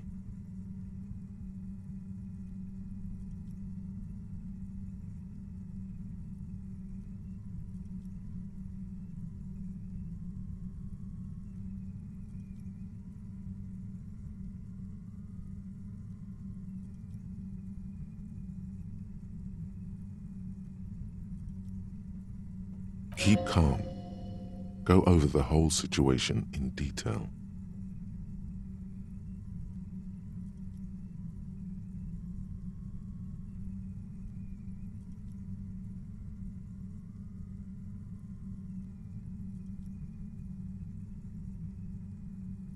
Well, we are not responsible for what we can't predict, are we? I don't think the entire city will be razed to the ground. If you can't predict it, there's nothing you could have done. Yes, there won't be time for that once things go down. Matter of fact, I don't think there's time for it now, but you're right. However corrupt he may be, nothing happens in Martinez without him knowing. We might have to dirty our hands, but... In this case, we can't afford to be squeaky clean. You mean Morel? I don't see how cryptozoology and the murder investigation are connected, but the situation in the city will get tense for everyone. If it gets that tense, the amateur zoologists might not be able to do their job. I think I see a cavern. Maybe more cellars? I think we've been careful enough. We still have the element of surprise. I wouldn't be so sure. You haven't exactly been sneaking. Or maybe not. Either way, once we go deeper, there will be no turning back.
The dented yellow mailbox greets you with its graffito, bullet holes, and an RCM, but the documents inside the envelope still lack the required signatures. It's not going to be that easy. We need to dirty our hands with the signatures. I assume that's the goal here.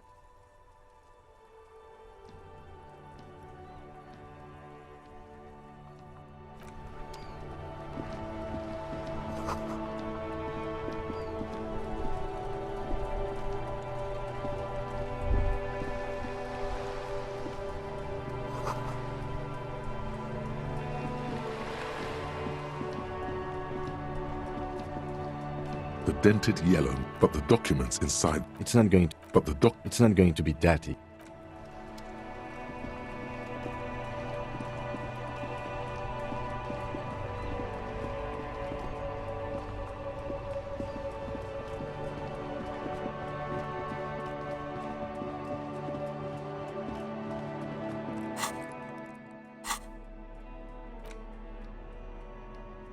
You take the legal documents out of the envelope. A 12 to 40 month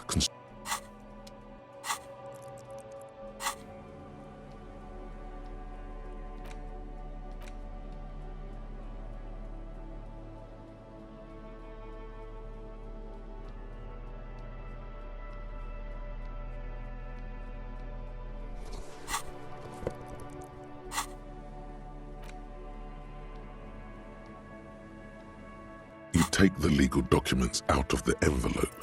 But again, the document doesn't seem to have any hidden clause. Maybe.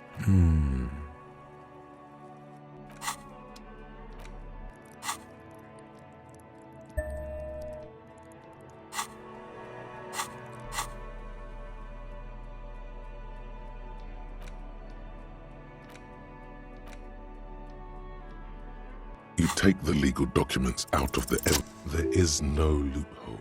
The simple truth is, the current residents are going to lose their street access, and for the next 12 to 40 months, their lives will be dominated by constant construction noise right next door. Once the construction starts, it'll probably take a few months, a year maybe, for even the most stubborn occupants to get tired of living like this. After that, they'll sell their property for cheap and move out. I should have seen it. Evrard probably has eyes on us, but we could try to get other people to sign this instead of those listed. Or you could forge their signatures yourself. By the time he finds out, we'll already be gone.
You take the legal documents out of the envelope. A 12 to 40 month construction period and the zoning plan in the addendum. With a confident flourish, you complete your forgery. What do you see on the signature line? Indeed, They look distinctly different and very convincing. These might as well be their actual signatures. But they're not, and the document will be nullified if they dispute it. That means Everard will have to start over. All you need to do now is mail the signatures to Everard's accountant in La Delta.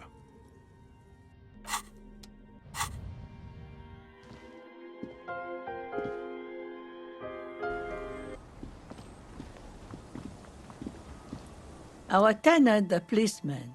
I hope. What more do you want to know about that? Yes, let's hear.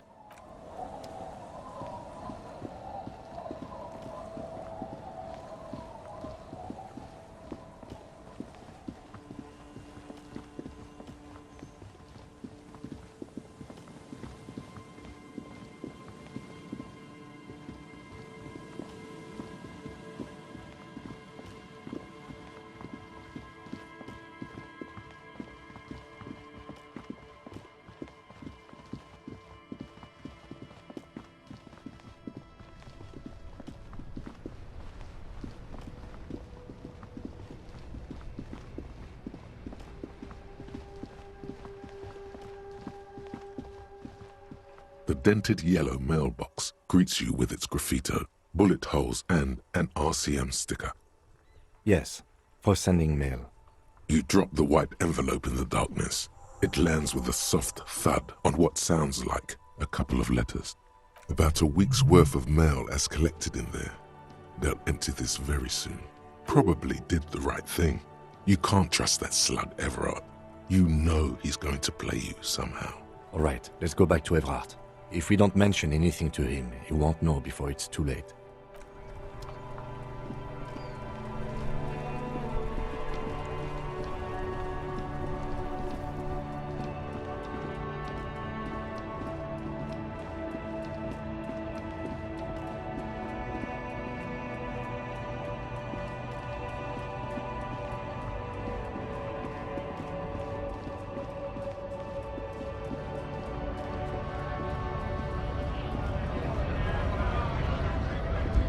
Right to work!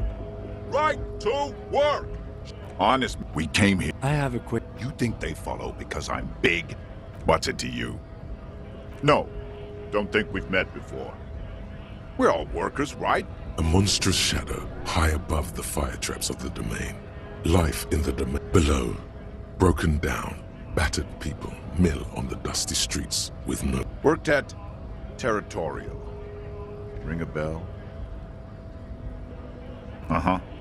It was a long time ago.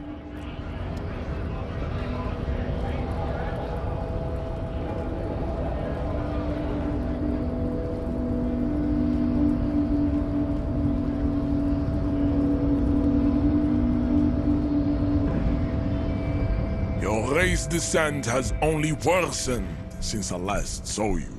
You have really let yourself go. Racists are... Welcome to Revachol. You hear him, he must think redheads are immigrants. I am not like them. True, that is a noble cranium, but you got a hard noggin yourself.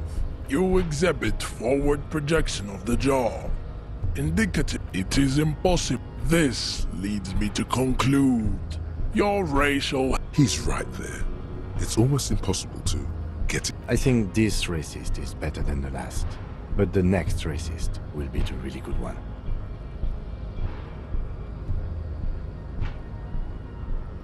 There always is. Race is reality.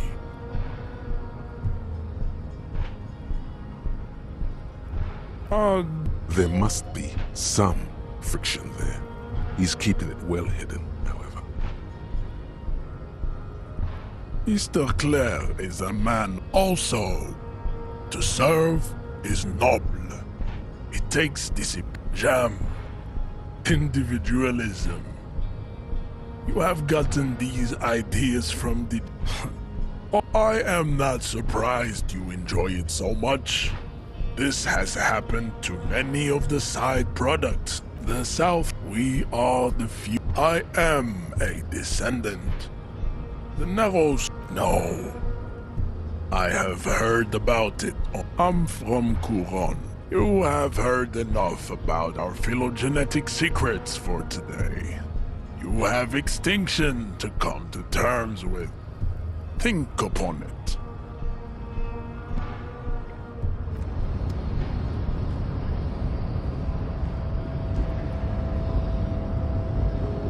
Your race descent has only worsened since I last saw you. I am the Hardie. Now leave me be. I must luxuriate in the company of my woman.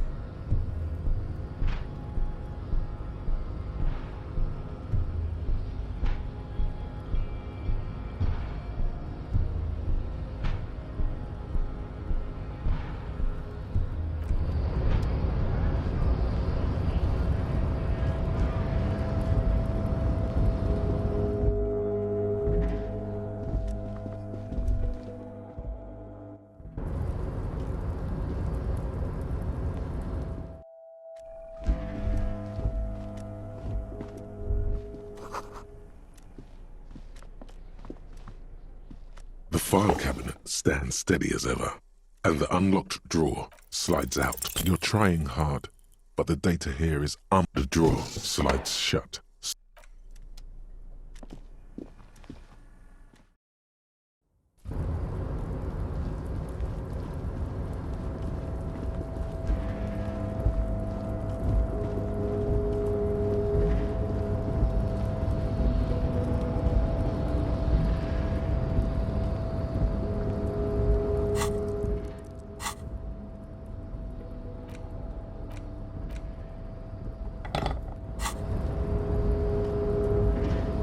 You're back before the cargo container. Its drawer has not lessened since you were last here. If anything, it seems to have grown slightly. You attempt to your left. The lieutenant, no reply. The knock produces a hollow ring of metal. Doesn't sound like there's anything inside the container.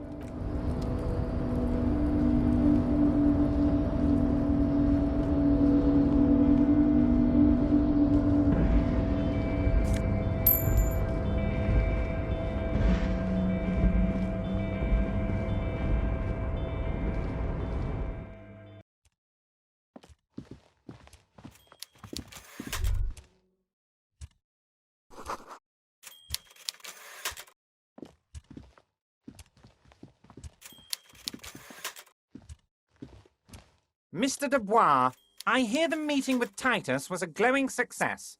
That's such a relief. Titus can be a handful sometimes.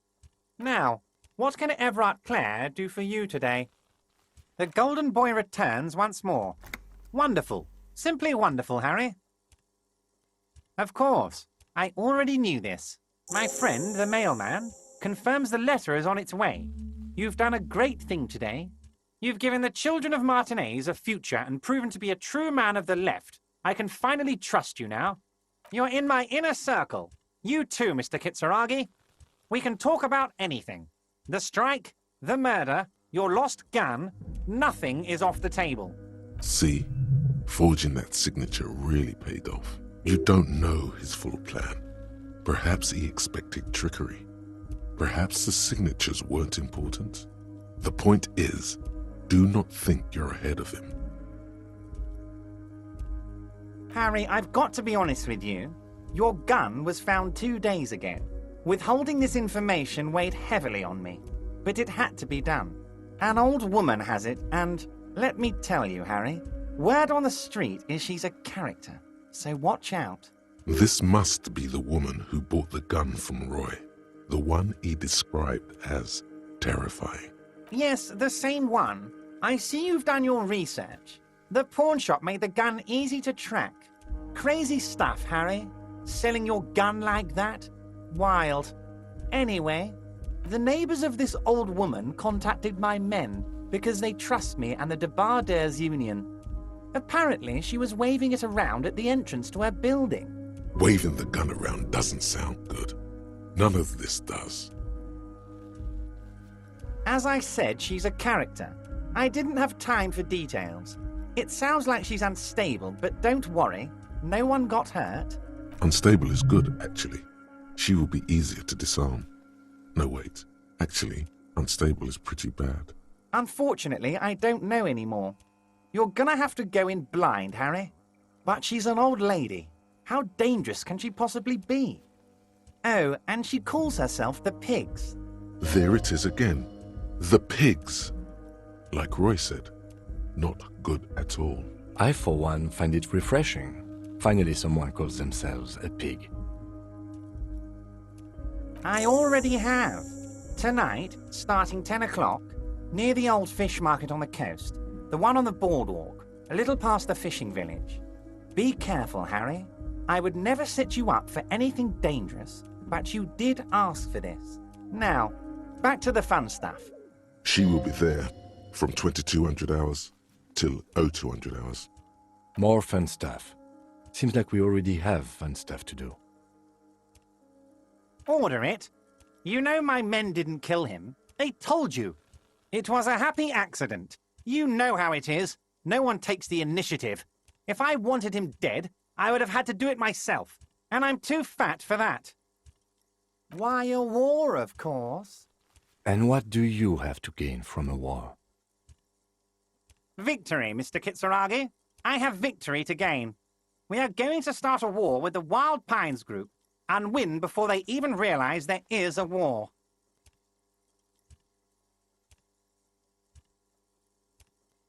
Harry, we outnumber them 1,500 to 1, and that's just Martinez.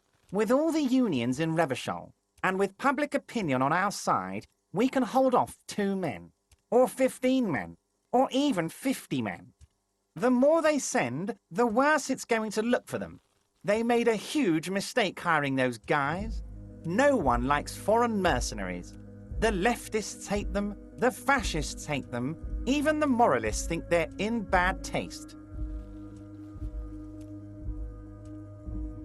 Harry, there is no strike, only war. Class war. Or, in business terms, a dawn raid. Or wait. Is that when you still pay them something? Because we won't do that. We're not going to give nothing. We're going to take Terminal B away from them. The roads, the gates, the containers, that big crane, even the damn coffee maker. We're going to take all of it for the people, and fuck Wild Pines. The word fuck rings like a gunshot from his mouth. He doesn't swear often. So that's why you haven't let Joyce in? Yes. It's also why I let that midget Gaumont go. He's too nice. I can't put him through this. Plus, he knows how to get in here. That woman can't tell her tits from her arsehole. She has no chance. Because we're friends, Harry. Besides, it doesn't matter now. You can go tell her if you want. It won't change the course of events. We have a significant head start. It's already happening. No idea. Could have been his own mother for all I know. If you ever find the guy, give him a big fat kiss from Everard Clare. Couldn't have done it without him. A guy, huh? I don't. I told you it could have been his own mother. I'm pretty sure it wasn't anyone from the Union. Maybe it was the mob. Or maybe he killed himself because he was a closet socialist. Truth is, I simply don't know. 2,372. Plus yours truly, of course. 2,373 is a sizable contingent for a labor organization in Revachol. And they're all well motivated. At least the ones you've seen. Oh, you mean what sort of goods are going to be flowing through? How am I going to replace all the contacts we'll lose once the poo-poo hits the fan? The clients will ditch us. Harry, we've thought of everything. Clients would take a well-known multinational conglomerate over a local mobster any day. Sure, some will go, but mark my words. The company will be unpleasantly surprised to see how many of them stay loyal to Martinez and to the new competitive contracts we can offer. With renewed zeal sparked by communal ownership, the men will be shipping those containers double time. You'll be surprised to see how fast things go without parasites latching on. We'll have our hands free to pursue bold, exotic new revenue streams. That's drugs. Drug trafficking. Drug trafficking? Don't be stupid, Mr. Kitsuragi. There are perfectly legal, 100% ethical chemical factories on the Samaran Isola. You don't need to be colonialist about it. All they do is produce components to keep the pharmaceutical industry running. That's people's health we're talking about. Old grannies, little babes, people with disabilities. Wow, a neurochemical, psychoactive labor uprising stroke hostile takeover. The company thinks transporting these chemicals in bulk looks bad, has bad optics, may be illegal in some countries. The Debarders Union, however, we're all about the large volume column. We're gonna transport the living daylights out of those materials, Harry. So your sick kid can get his Benefed, and your wacky uncle doesn't have to come off risperazole. And the kids on the street can get speed and pyrrolidon. I'm an old-fashioned guy, Mr. Kitsuragi. I sometimes grab a beer with the boys, but I have no idea about the things you just mentioned. But if I were to supply ingredients for some sort of rainbow party, I would make sure the Union took a fantastic share, and I'd keep that stuff far away from Martinez. Harry, if I was supplying raw materials to drug manufacturers, I would need an army of rubies. Understood.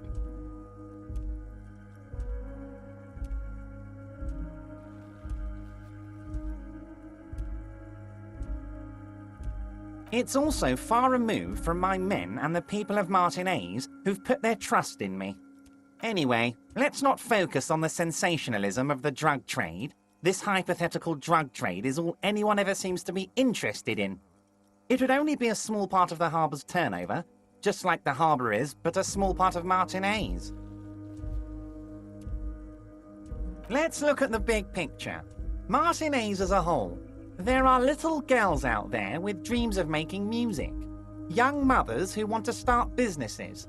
Models who want to walk catwalks and steel welders who want to weld steel. I'm going to unite them all into one economic body. We're going to incorporate this place to Kingdom Come. Everyone's going to be in on the wealth, and everyone's going to pull their weight.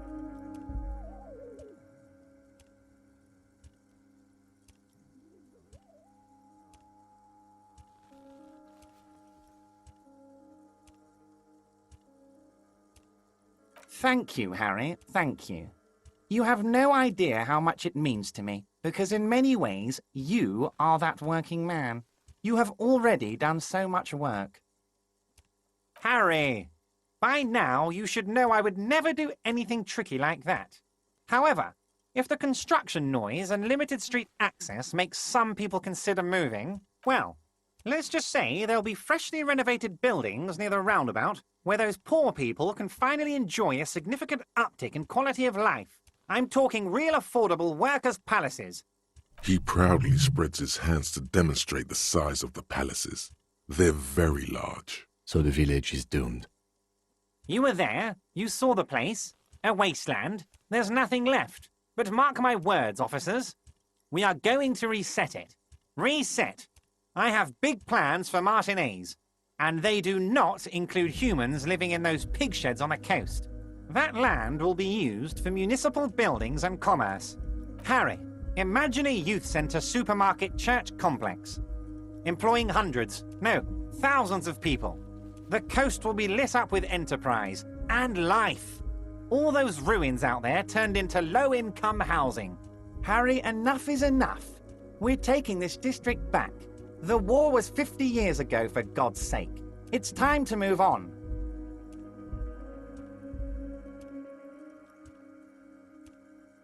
I accept your salute, Harry. All of it is true. I've got the centre, I've got room for a retail complex, and in 4 years I'll get the church too. The wheels are turning, Harry. The wheels of progress. This post-war limbo, I won't stand for it. There are kids practically playing with their own feces out there. It cannot go on. The pain is true. He's seen kids do worse than that. But will there be giant statues of the Clear brothers towering above it all? Joyce knew he was up to something. I'm not a symbolist, Harry. I'm a realist. My statue will be Martinez rebuilt. 5-story building complexes, workers on welfare, and landowners in a zone hating me. That will be my statue. And yours. We're doing this together. You would look nice as a statue. Damn right I am, Harry. I'm gonna make the working man as rich as she is one day. That's my job. Just like yours is to keep the peace. A true flash of anger in him as he thinks of her. We're way past specific union members now. This is the big time. We're talking about the future of Revachol here, Harry. You can bother Leonard with that. He loves to run his mouth on such matters. But I'm in big-time mode, Harry. There's something different about him now. He's more vibrant, more alive in his big-time mode. Great, Harry, great. I think we've truly built a bridge between Martinez and Jamrock today. We have united the RCM and the Debarders Union. This has been so great. I'm sorry we don't have more fun things to do together, but if you ever feel like bouncing something off me, my door is always open. I'm always happy to educate and entertain you, my friend. So, very nice, Harry. Is there any...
Right to work!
Our tenant, the policeman.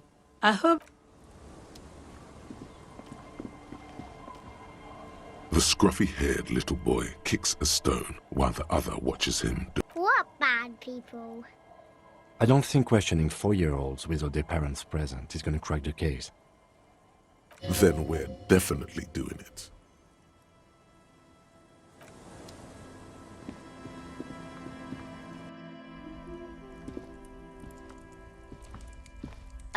Mister, what were you doing in my fireplace?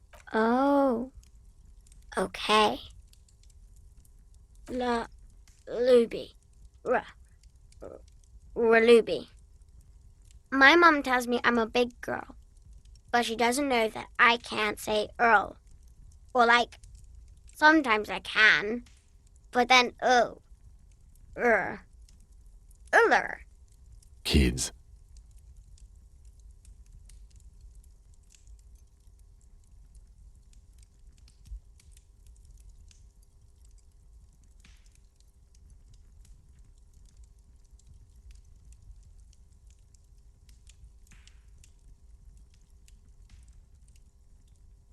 Bye!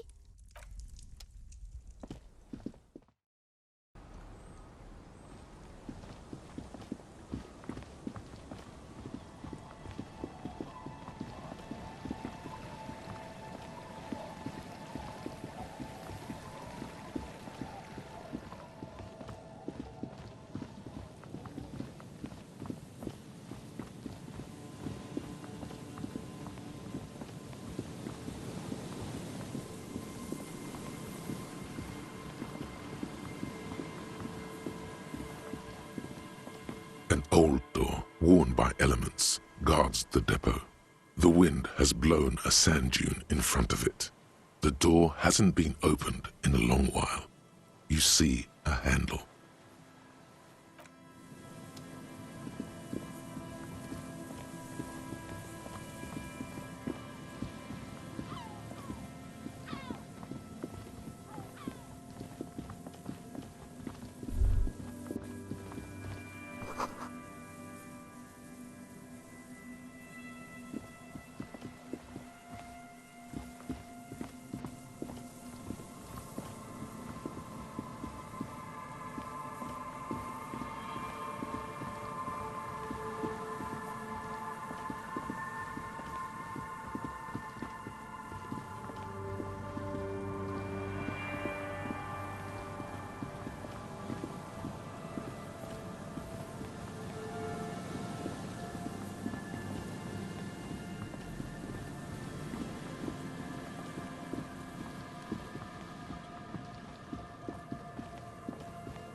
There's some tear, an empty cigarette package, and a crumpled kebab wrapper in the trash bin.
An old door, worn by... It's military.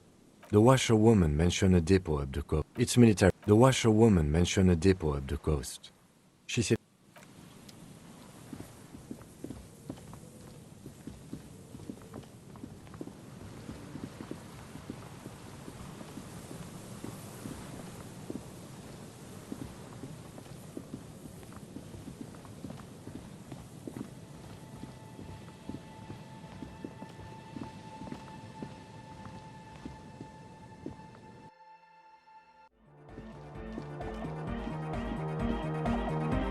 Oh, hey, man. It's good to see you.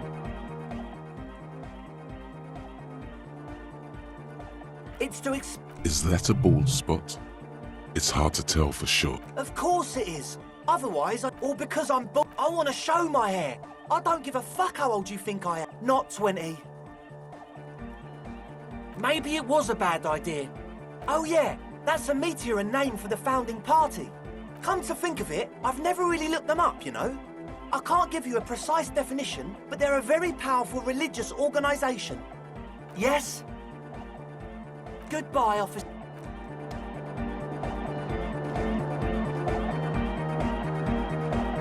Good morning! Yeah! Harder! Lungs are for love! When Dolores Day was anointed innocence, her lungs started glowing through her body. For the world loved her, and she loved it back. Yeah! I think so. But that's what everybody saw. Explain it as you please. But it doesn't really do to just deny it ever happened. Lungs are for love! When Dolores Day was anointed in... Objectively, it was good for its time. And they sort of screwed it up after she passed, like they always do. Don't listen to that retrograde class warrior egg.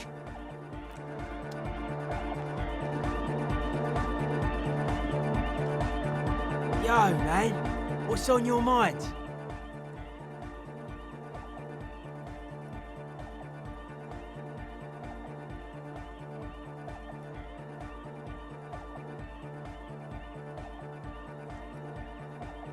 Dead body, spirit entered.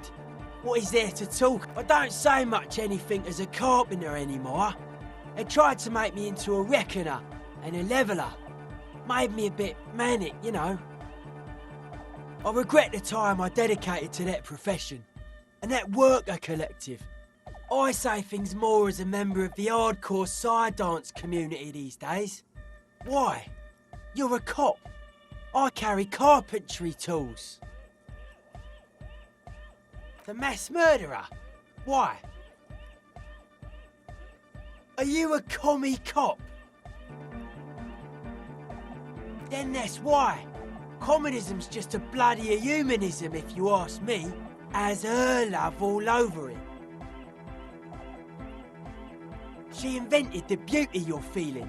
She and her glass cutters and iconographers. You set the standard, all right. Then you meet it. It's effective like that, but it is also very soft of core. That so-called beauty of hers. In the true life of tomorrow, every woman will be an innocence. They will wear neon headbands and leggings, and they will glow in the dark. Oh my living God, it's there. Suddenly you feel like you need to plummet into it. Look away. Say something. Okay. Sure. They're hardcore. It's just a style, you know. Welcome back.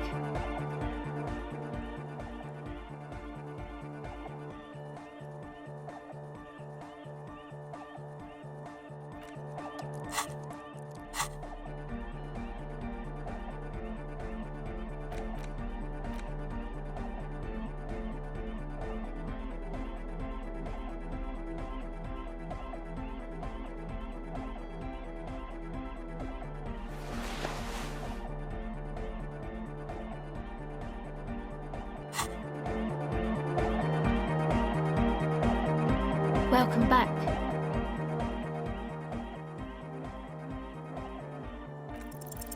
The silver bird has already flown away.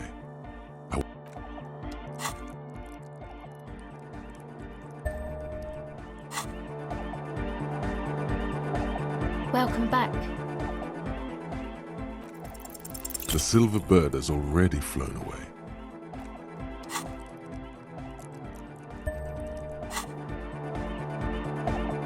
Welcome back. O pasaro de agint. It flutters by your ear. It's what the Zemoyaki, the Gradian community in Revachol, call a person who never breaks under interrogation. It's an organized crime term. Excuse me? She's attempting to remain calm, but the phrase made her flinch.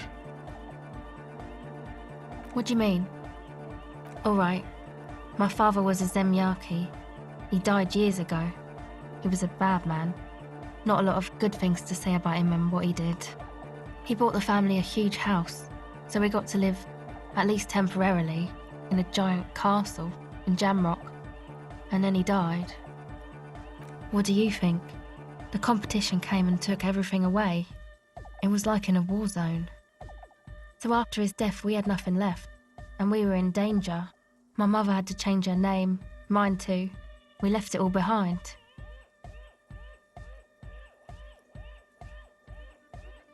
Yeah, I was kinda hoping you'd end that mess before we got going.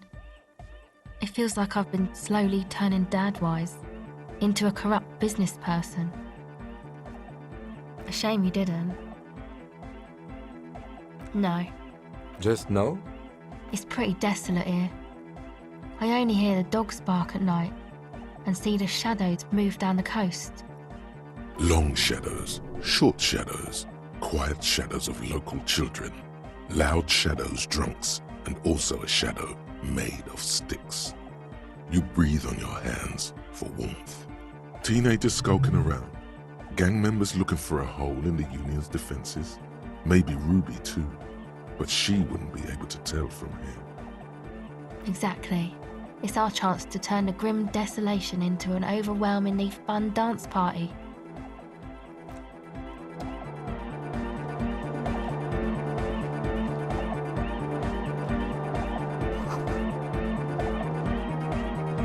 Oh, hey man, it's good to see you.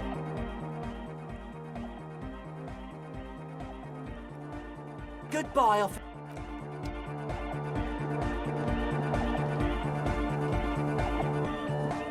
Yes, what is it?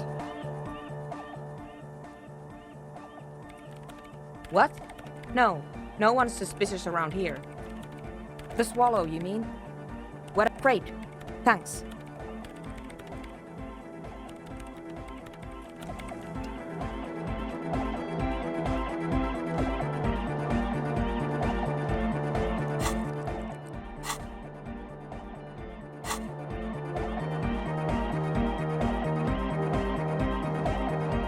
Welcome back. Yo, man. What's on your mind?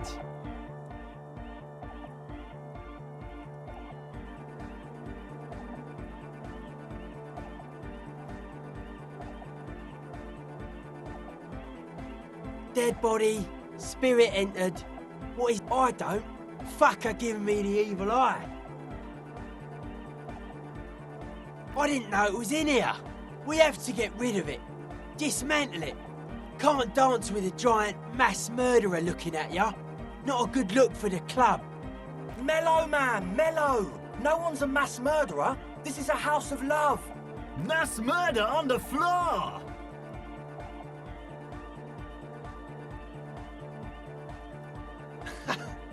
I like this question, Cop Man. She did not live the life of a human. She lived like someone who's playing. That's not the life that humans live. She was adored. Humans aren't. I don't know about you, but they hate me. Fame is a false existence. It doesn't happen inside the head. There is. No, that's not it. It's something more. Something closer to your skin. Will do. No, Noid. Stop twisting my melon, man. People are gonna love it. It'll be our thing. Plus, it keeps the cold out.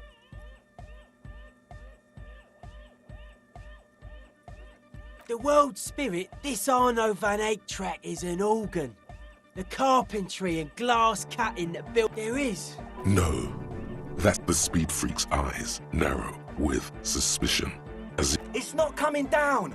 People are gonna love it. It'll be... Okay. Sure.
you hold in your hand the colorful primer. The title reads, A Primer for Small Kids. There's a bear involved. This book will show you the score, get you oriented with those basic concepts you appear to be hazy on. The anthropomorphic bear will give you the lowdown of your life. The alphabet. Every page has one word designating one letter of the alphabet with a faded illustration. Most of them are scientific and cultural principles. It goes as follows. A is for azimuth. B is for Boreas. C is for cosine. D is for diamite. E is for ellipse. F is for phlogiston. G is for gamete. H is for homeboy. I is for econ. J is for Ura. K is for collapse. L is for laudanum. M is for myriad. N is for nadir. O is for aureole. P is for perihelion. Q is for quasar. R is for rhododendron. S is for sinus. T is for tricolor. U is for ultra. V is for vector. W is for Wahrheit. X is for xylophone. Y is for Ustava. Z is for zenith. That's it. You know the alphabet now. Good. I also know the alphabet.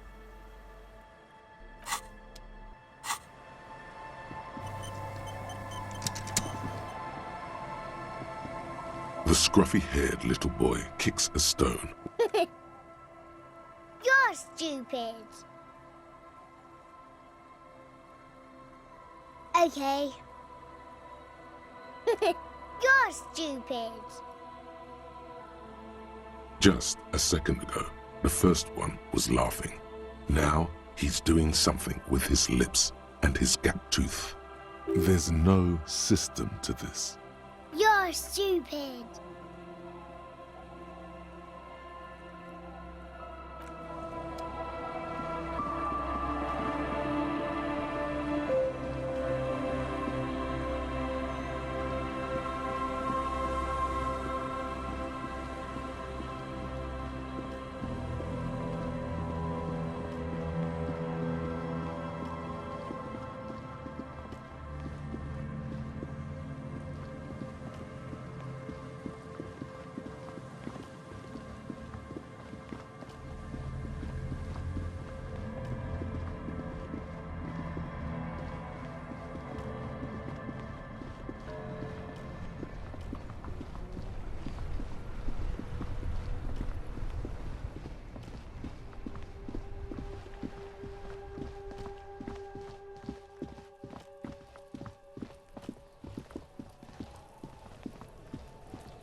Fuck does Kuno care?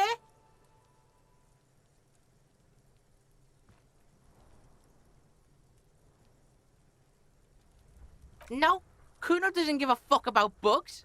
Oh my god, I told you that shit is lame! Shut up, C. Now they're gonna take you to lame prison!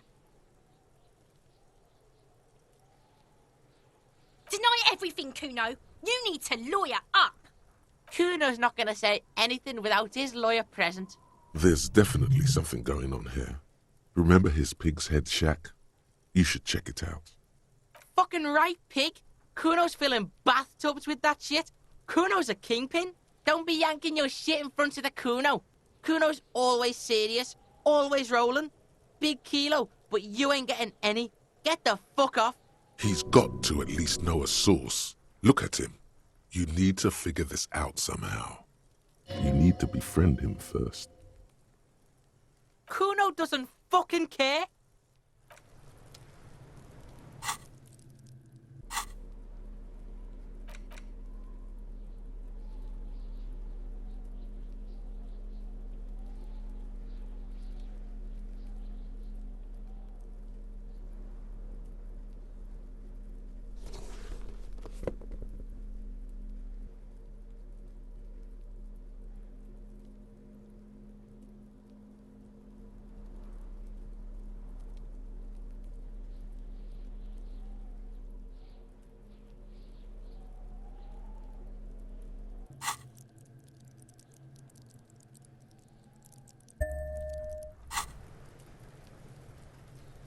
Fuck does Kuno care?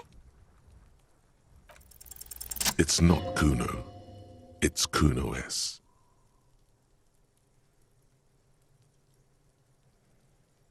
Kuno S is by far the worst of the two. Kuno has no problem being near you, but the other hides behind the fence, afraid for her life, like she's done something very bad.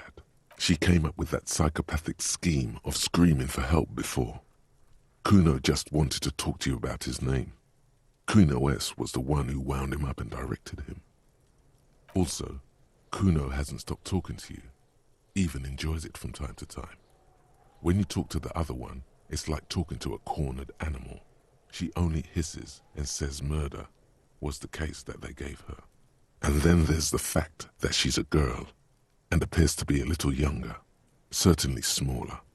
And yet Kuno is afraid of her. What's up with that, Kuno? All in all, Kuno respects madness. You cannot hope to outdo her on that front. You must win yourself a few minutes with him alone. Fuck you whispering about? He's whispering too. He's going with it. But watch what happens. Fuck you whispering about! If Kuno wants to whisper, he's gonna fucking whisper, okay? Let's whisper, pig. This is it. You've got him. But be careful. You can still fuck this up. Don't make Kuno look bad in this.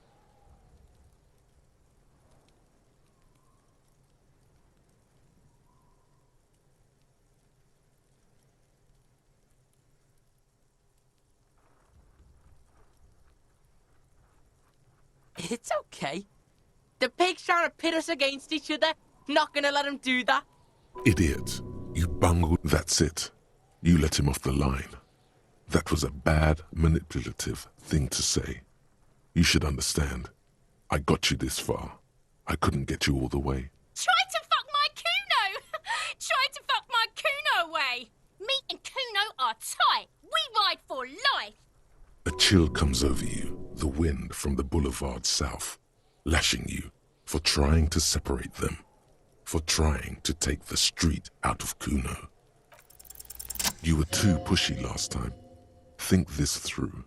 Try to really understand the psychological bond Kuno has with Kuno S.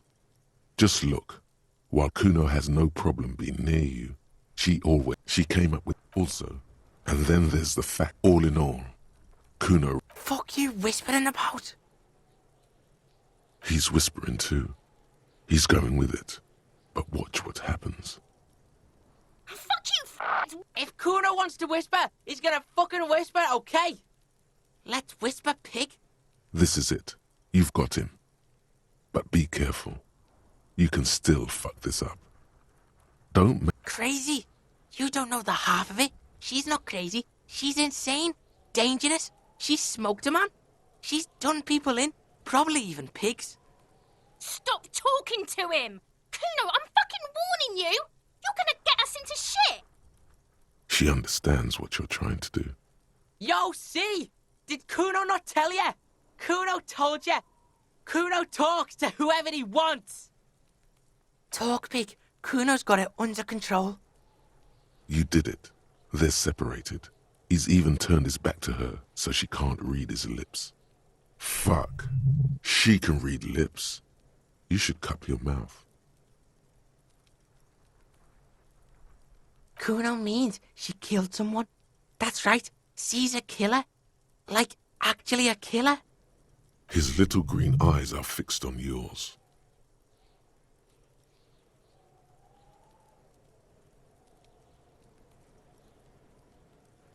Killing is serious shit. Kuno's always serious about the 488. She's probably killed a pig too. I mean, I'm pretty sure she has. Forget Kuno said that. Kuno was just shitting. Kuno was just running his mouth. Kuno's stupid like that. There's something cold in the air, like water lapping against cold stones, or dripping in a hallway nearby. 3 years ago, there were shoes in the corner. A cop would be too large for her to overpower, but a determined child of her size can still kill the vulnerable, the elderly, the homeless, or other children. The creature peers at you both from over the fence. There is something searching in her eyes. Fear. Kuno falls silent. He does not look at you when he replies. Kuno, that's what Kuno is starting to think, yeah? Don't move your head. Just from the corner of your eye, look at her. Though her friend spoke too low for her to hear, Kuno S is not smiling anymore.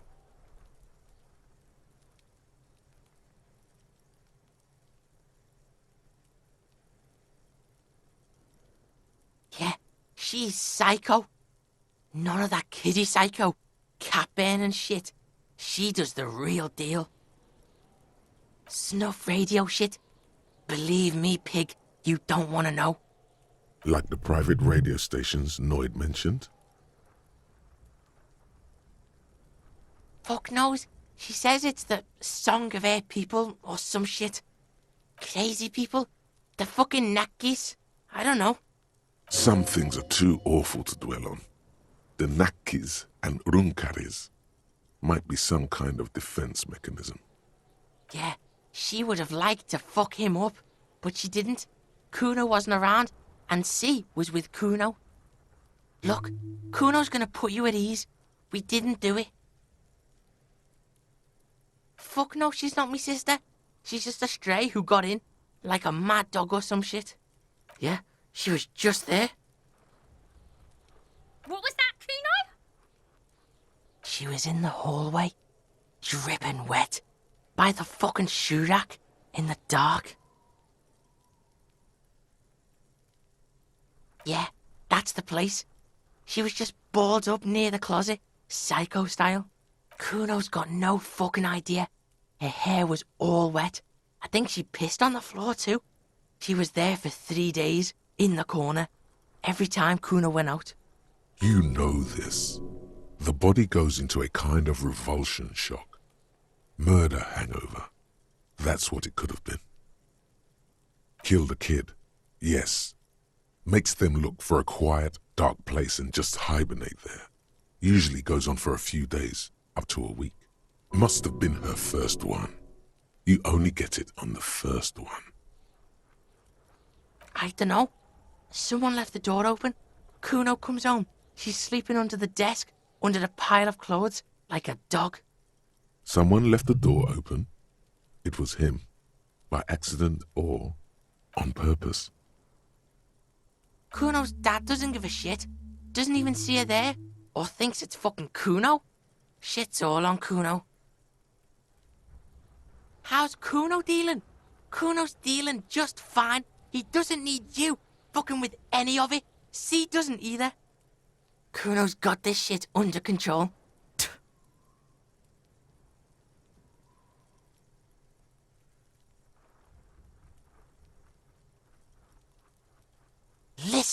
Listen. C is Kuno's go-to. Kuno's protecting her. You fuck with C, you fuck with Kuno. You threaten her. You threaten to take her away. This is what it all comes down to. He needs you to take him seriously now. I'm going to kill you. I'll run when you put the cuffs on her, sneak up on you later, and fuck you up. You understand? He may not be able to do it, but he will try. Right now, he believes he will. All right. Now we can do business. He's breathing heavily. That took something out of him. Yeah? What do you want? Kuno can hook you up with... Oh, don't hook him up with shit, Kuno. See? Relax. He respects the Kuno. Kuno made him respect the Kuno. You respect the Kuno, you get all kinds of shit. Remember when you tried to get Kuno to hook you up? We can get on that now. If you run a little errand for the Kuno, me and you, Kuno's gonna hook you up with illegal narcotics. See, it's tension and release with Kuno.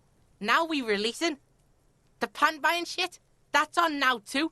90% discount for Kuno's pig. Kuno can flex. Kuno flexes for hobos. Kuno sees you're in need.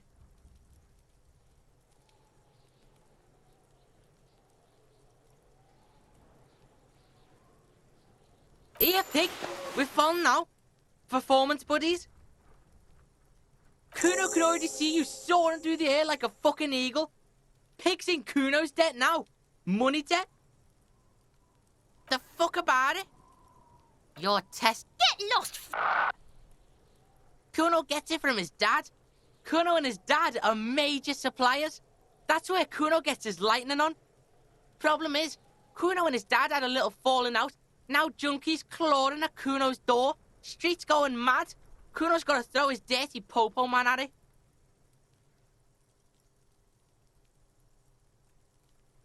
Dirty popo man is you. In there is Kuno's violent dad on steroids. Kuno's dad does steroids and speed. If you can take him, you can have half of the speed. Kuno's dad is a fucking monster. He's the most violent man in Revachol. He doesn't give a shit about a single thing. He drinks too. You know how you'd be best off here? With a gun. I'd be the star of the show if you only had a working gun. Like half. A baggie, but like in this vial. Fuck you talking about half a G? This shit is giant, grade A shit. So clean you can barely see it. You can barely see it because there's barely any. Okay, Kuno's listening.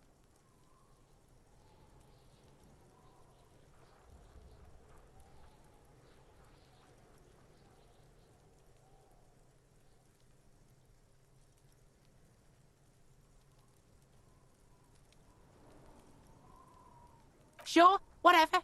If you survive, make sure to bring that shit back to Kuno. Kuno's almost out. You wouldn't like the Kuno when he's out. Just get in the apartment building. Kuno knows you already fucked your way in. Kuno knows everything. Go to room 12, first floor, and kick down the door. Police violence style. Kuno style. And then it's action time. You're locked in the room with violent fuckheads. That's it. Next time Kuno sees you, you better have his shit. What the hell are you signing us up for here?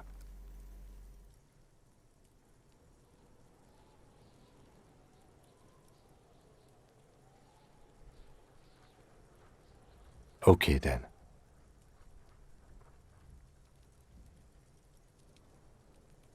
Kuno doesn't fucking care.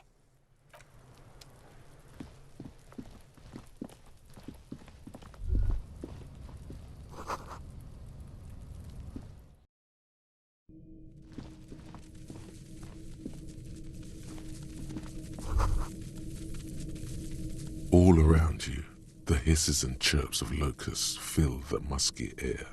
The earthen floor of the shack has been shaped into mounds of mud, dotted with little holes for windows. Well, detective, it appears you've solved the case of the locusts. For the missing locust case, which is a sub-case of the imaginary insect case. So at least that's going well. Yes, I feel we are nearing a real breakthrough.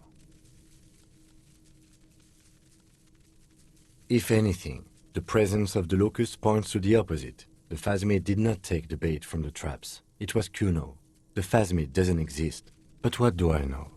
Use your powers of deduction. You knew the magic bug was nowhere near here. The phasmid is impairing your judgment. I'll let you handle the Kuno side of things. You are doing just fine.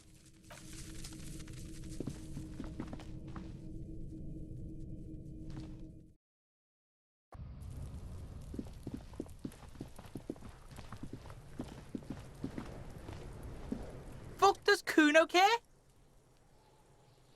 Yeah. Kuno took the bugs, so what?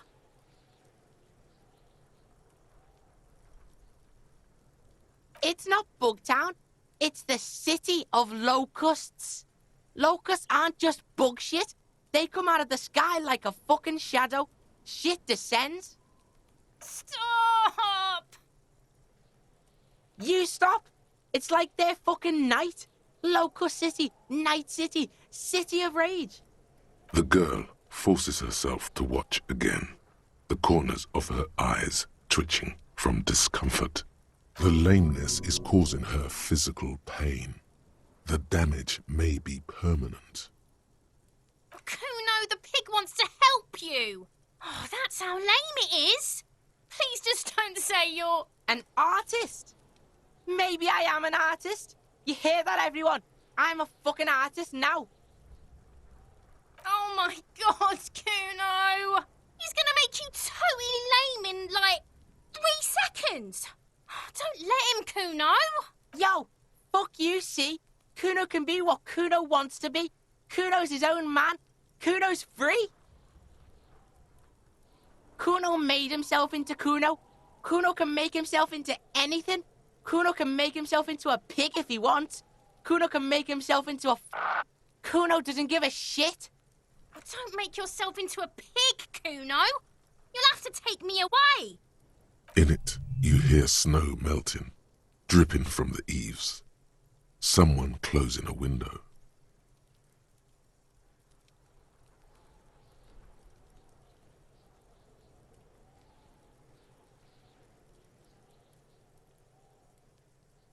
Without a word, she disappears entirely behind the fence. For once, the boy is lost for words. He turns completely red now, with splotches of white beginning to appear across his face.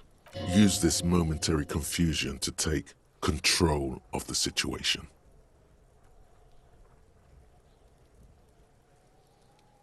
I don't give a shit. I don't need the locusts anyway. Shit is all lame now. C was right. The girl's face appears again, above the fence, just long enough to make eye contact with Kuno. It don't mean anything. It's shit. Kuno just likes to focus. Kuno likes to concentrate on shit. Build shit when he's zipping hard. Fuck.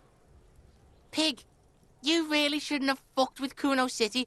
Now it's all fucking lame. Kuno's gonna let the fucking locusts die. The fuck are they trying to catch anyway? With... The fuck out of here. Kuno's tired of this shit. There's silence between the two children. They're not saying anything to each other, nor looking in each other's direction.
Yes?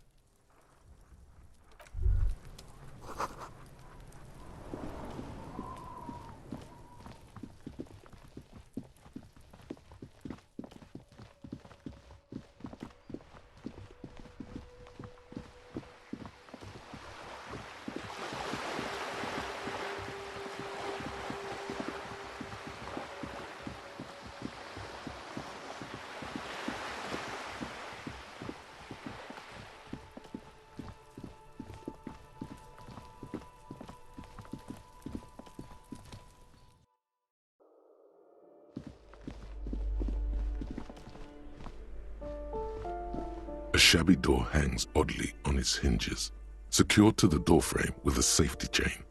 An unpaid energy bill is attached, threatening to cut off the electricity. It's addressed to Mr. Uno Doroita. Your heartbeat quickens, palms go sweaty. The siren of amphetamine is singing you her song.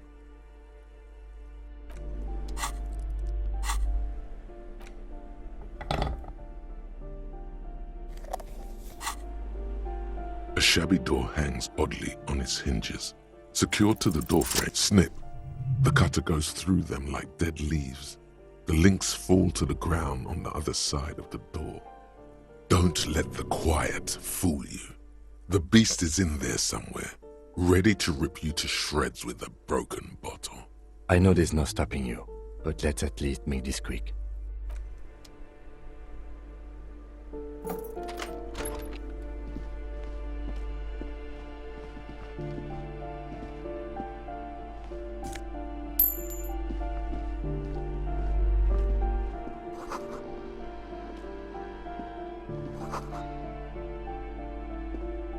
A phone book lies open on the table, covering a stack of utility bills. Right next to it, in plain sight, sits a small bottle of amphetamine, conveniently equipped with a straw. Score! It's right there, baby. Today's your lucky day. Good. Confiscate it. The minuscule amount of amphetamine doesn't interest the lieutenant in the slightest. He listens instead to something in the other room. You pocket the bottle as if it were the most natural thing in the world. Don't wait. Celebrate. Blast that shit right here. Take inventory of it once this boring table shit is done. Blast it before you face the beast, Deruita. You're going to need the encouragement.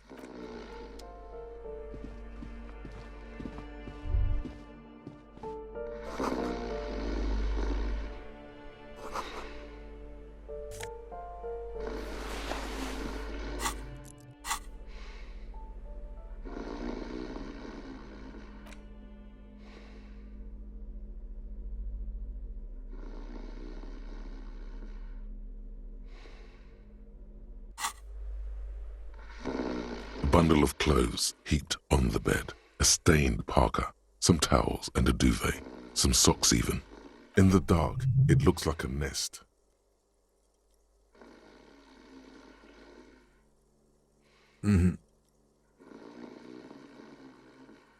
Something underneath there is breathing. It doesn't give a shit that you're a cop. Stop your hand now, or you're gonna die. Your hand touches a greasy duvet covered in cigarette burns and ketchup stains. You hear a growl. There is something alive underneath it. You see a 60-year-old, fat, red-headed man passed out from large amounts of alcohol and God knows what else. The smell of shit rises from his mouth. You don't have to take him down. He's already down. I'm afraid it is. Look, it moves.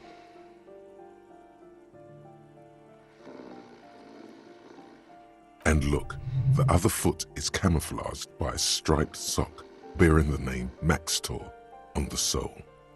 3 toes are poking out of a hole. A groan rises from the man's throat, dry like a death rattle. He's trying to say something in his sleep. Well, judging by the color of his hair, I would say yes. The lieutenant's right. The man's unwashed hair bears a familiar ginger tone. Even the hair on his chest is coppery. The light from the window falls into his half-open eyes. There's still plenty to be scared of here, just not what you thought.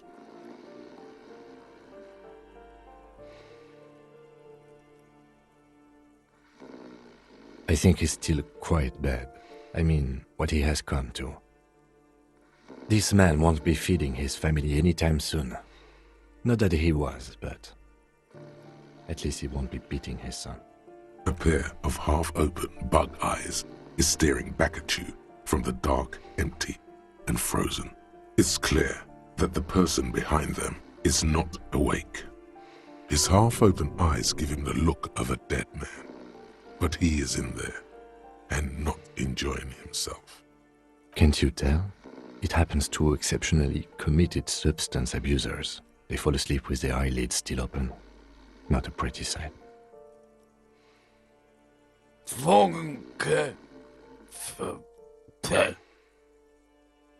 Look, he's trying to communicate.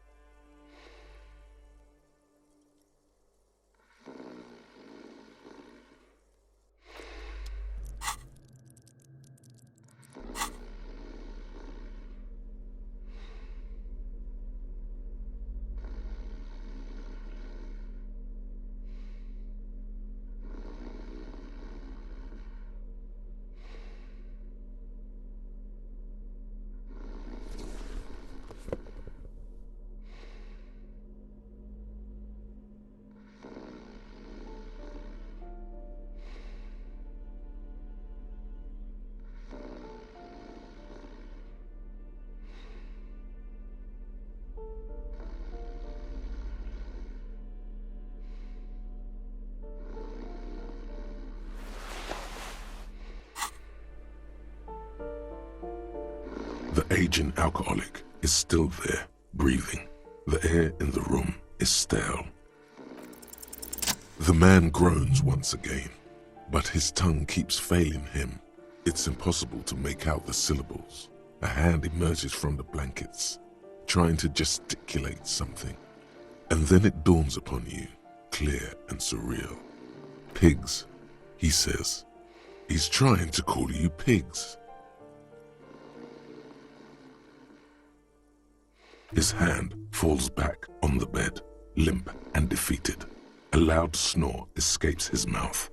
He's asleep again. At least he got to say his piece. What is there to do? We could turn him on his side so he doesn't choke on his own vomit, but he's already on his side. We could take him to Remedy or Saint-Baptiste, but he doesn't have money for medical services. The almshouse would turn him down. They don't do charity for people who are trying to kill themselves. Besides, he'll be dead in a few. The pile of blankets grunts miserably. Silence. Only heat emanates from the sleeping body. He wouldn't be too thrilled to learn you stole his stash. It was the last thing keeping him functional.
Does Kuno care? Alright, so you got Kuno's kilo. Here is how we do it. First, you give Kuno Kuno's kilo. then Kuno gives you half back. That's how we split it. It's the best way. Street way. Word on the street is, you sent your little friend in dressed as a hooker, distraction style. That's some sick shit. Not a single muscle moves on the lieutenant's face. Kuno wants to hear all about it, but first we split the kilo, then we shoot the shit.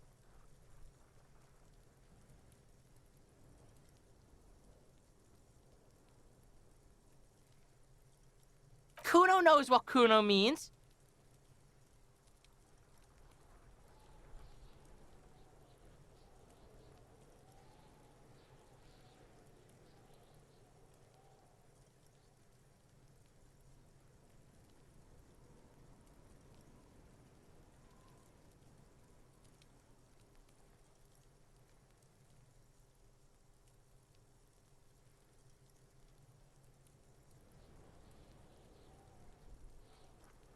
The fuck are you talking about?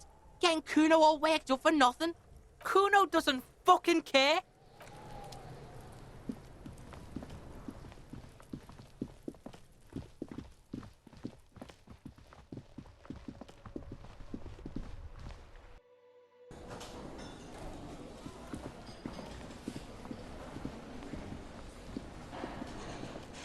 Hello, officer.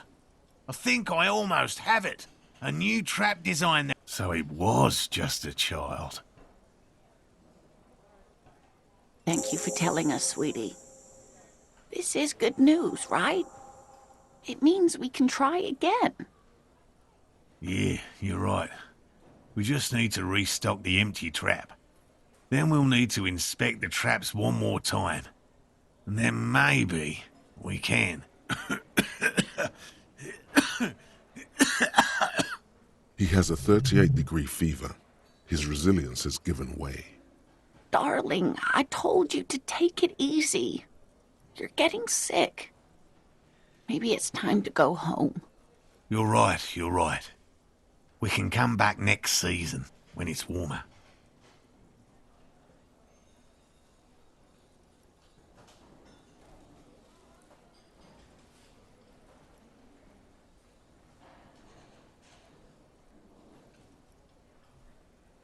We are getting really carried away with this, aren't we? Fine, it's better than having these people get pneumonia on the coast. But after this...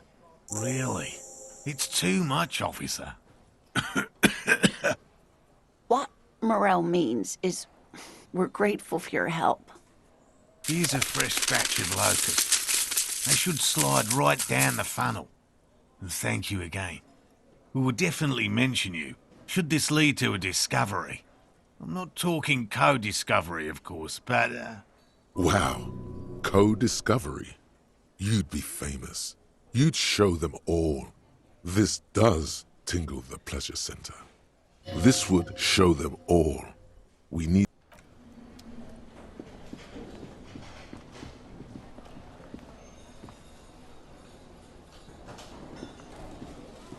Yes? What is it?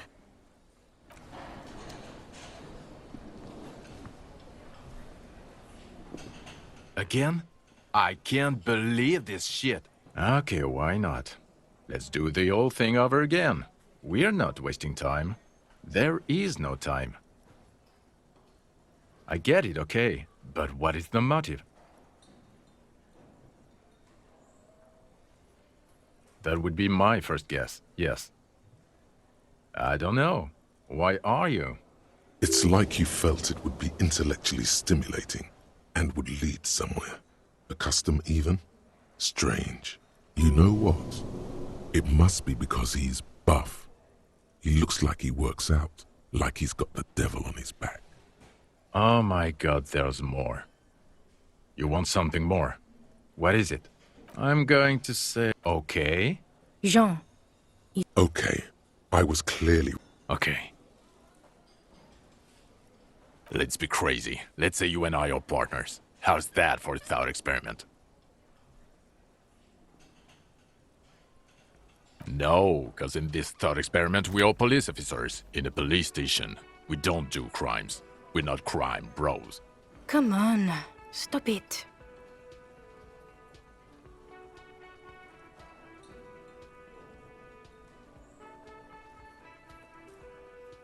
Oh, no, no, no. This isn't helping. Neither can I, partner.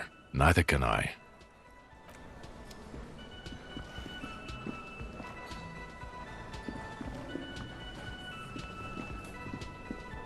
The man ponders his cooking utensils and gives you...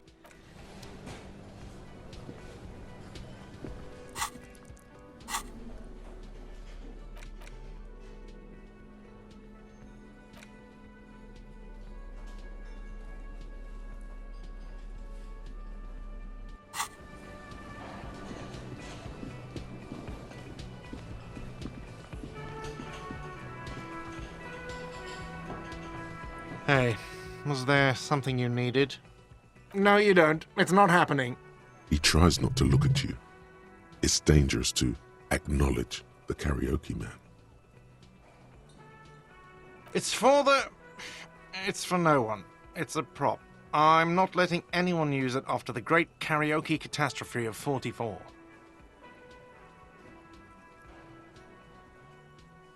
A lot of people got killed because some arsehole wanted to sing karaoke.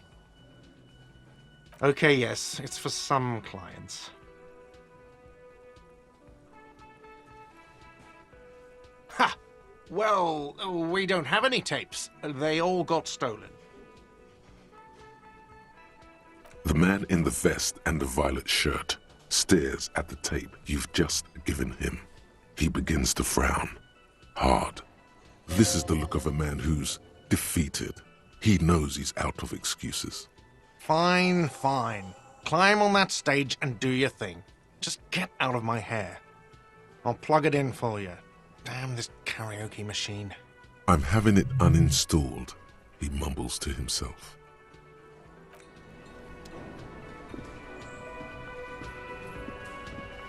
The stage is all set up for your performance. Feels silent.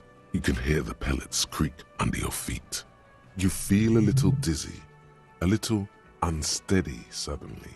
So, are you ready for your thing now? Let me know when I should turn on the karaoke carousel.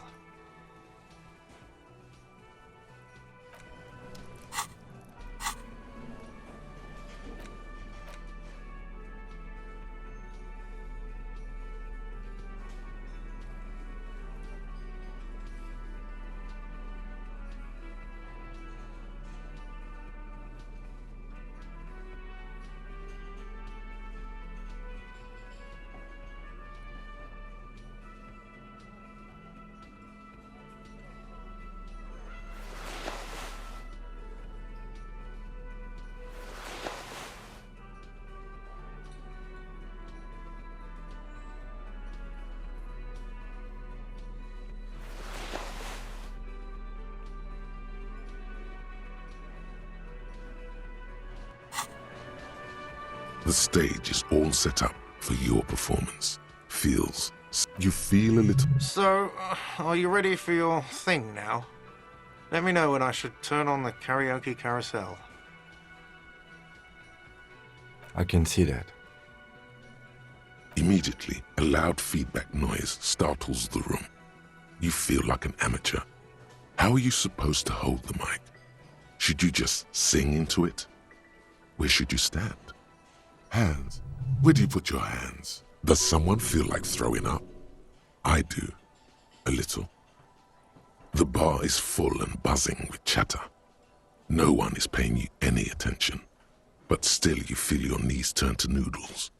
You're sweating. Just make sure you move, okay? Don't be stiff.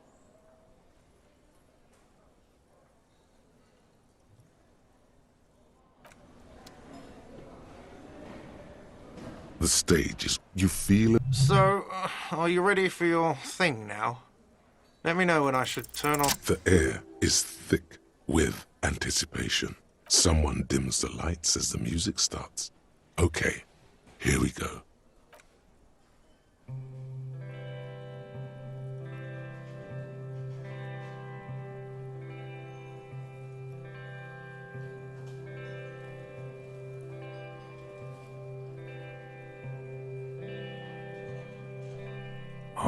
often go there. To the tiny church there.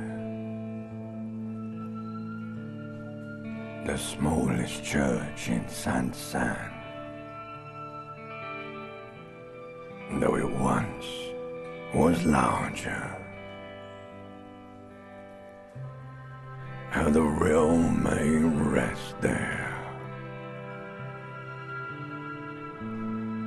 Down through the mist there. Toward the Seven Sisters. Toward those pale cliffs there. I would often stay there. In that tiny yard there. I have been so glad here. Looking forward to the past here. But now, you are all alone. None of this matters. No, none of this matters at all.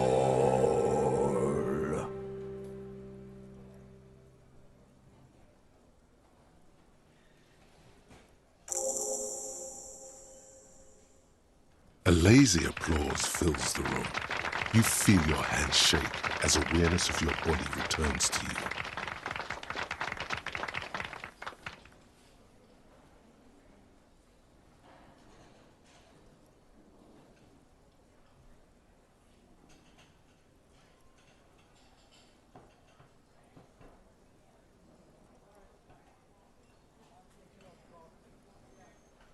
There is silence now, in the deep where the voice came from. It has receded, to return only in dreams and nightmares. This guy really carried you.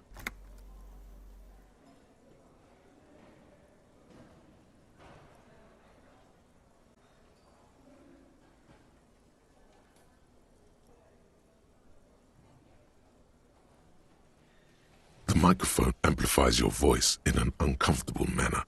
Someone coughs. Most people have gone back to talking now. Good, good. Are we ready? I want to unplug the microphone now. Last words?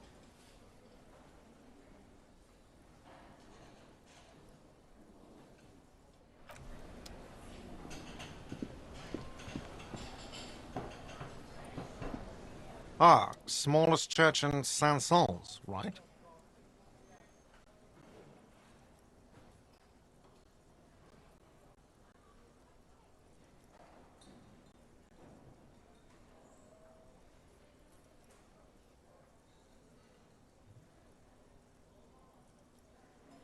It was all right. Subdued. I might start letting people up there again. Now, what can I do for you?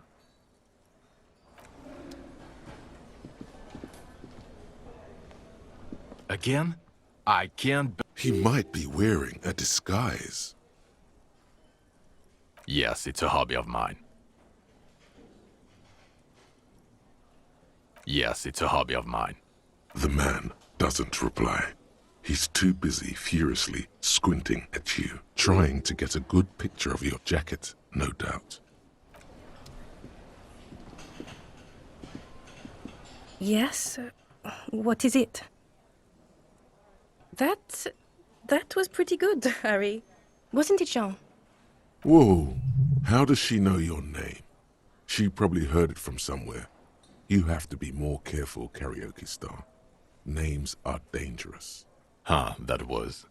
Yeah, that was absolute shit, if you want my opinion. Drunken shit. Haven't wanted anything to end this badly since I had cluster headaches. Horrible. Truly horrible. I beg of you, don't ever subject anyone to this torture again. I mean, seriously, you need to... Jean, it's not right. Don't make it worse, and I really liked it. She actually did. Yes, I called you by your name. What about it? God, everybody knows your name. Please go finish your investigation so everyone can go home.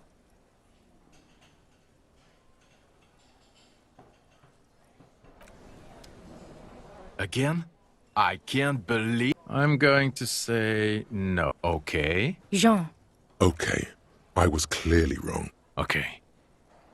Let's be crazy. Let's say you and I are partners. How's that for a thought experiment? Would you now, or would I be cramping your style? Never mind. Partner. Okay. How about you stop wasting my time and get on with whatever you were doing then? Neither can I, partner. Again.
Oh, it's you again.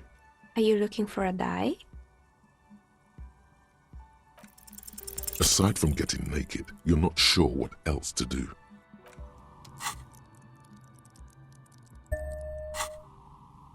Oh, it's you again. Are you looking for a dye? A gust of cold air sweeps through the chimney. The stones and minerals on the shelves rattle as though agitated.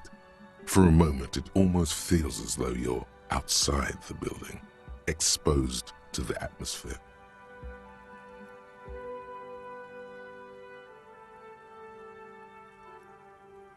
Didn't we already talk about this?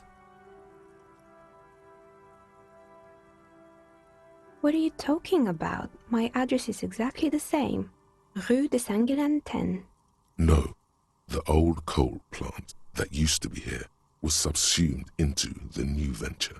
Its ruins swallowed up, yet it has a different address in the heart of the city.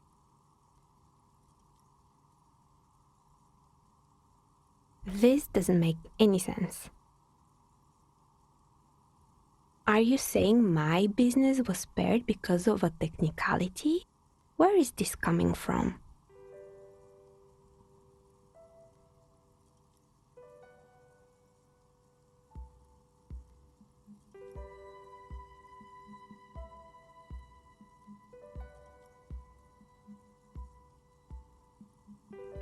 You're right. I should take a trip to the roof once the snow is gone. Does it mean that I'm safe from failure? She starts laughing, her fingers trying to rub away the exhaustion from her face. Do you know what this is?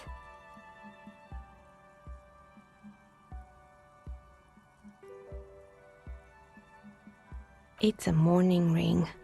I made this when my first company failed. It was a small jewelry shop right here in the East Delta Commerce Center, built with the little I inherited from my parents. I drove it into the ground within a year. I didn't have what you would call a viable business plan.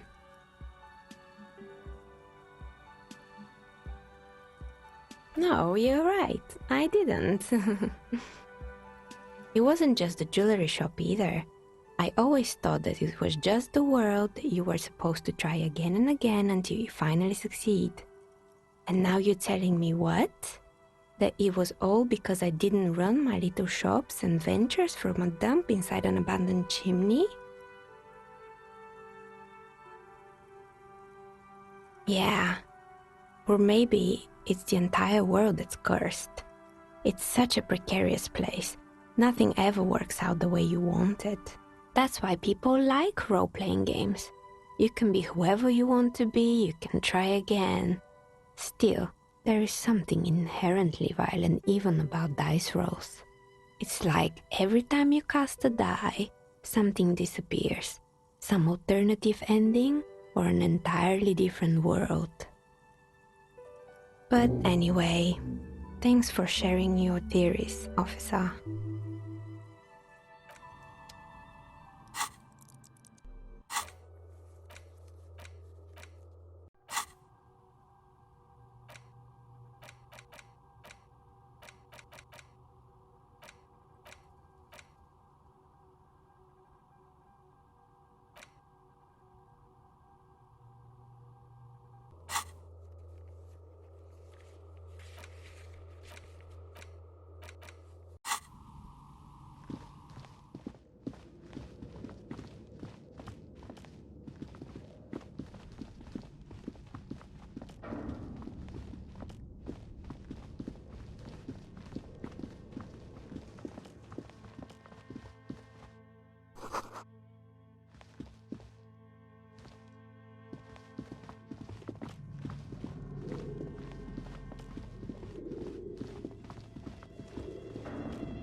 Your flashlight, some of the writing has faded with age, but you can still make out sections here and there.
This door is made of metal and appears to be reinforced. No one answers. We should return tomorrow. Tomorrow at night.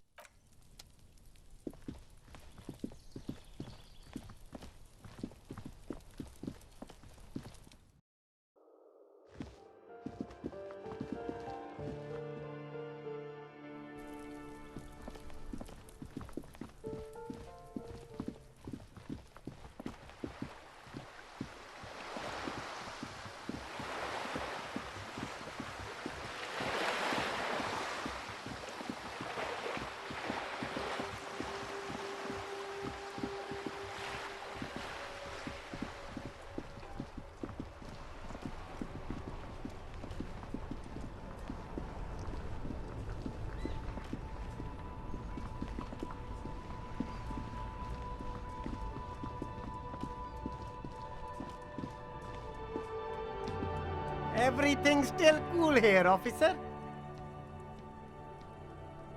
Tapes? You mean like music tapes? No, music is out. Don't listen to music. I sell extremely cool sunglasses if you want to get your mojo going. Tapes? Tapes are everywhere. They're worthless. Kids throw them in the trees. There's one in the bushes, right behind this lorry. No one would ever throw a good pair of high-quality plastic sunglasses in the bushes, mister. To the west, dark brown. You should have a look. It's better than nothing.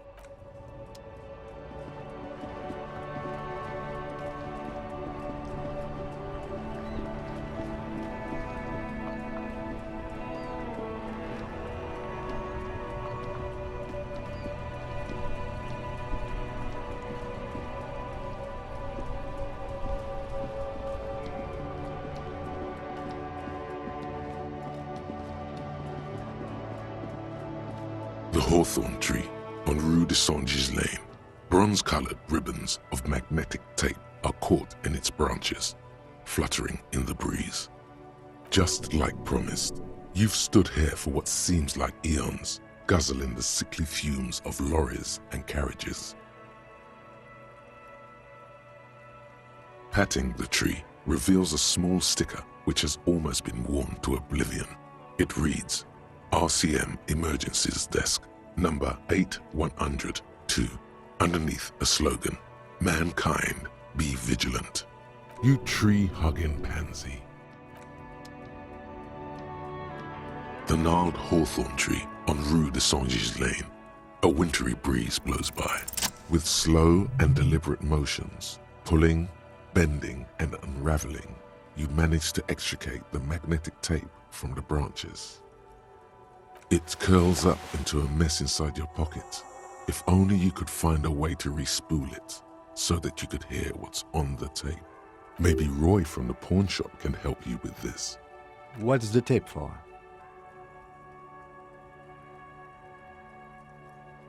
How? It's broken and unspooled. Do you think your new buddy knows how to fix it?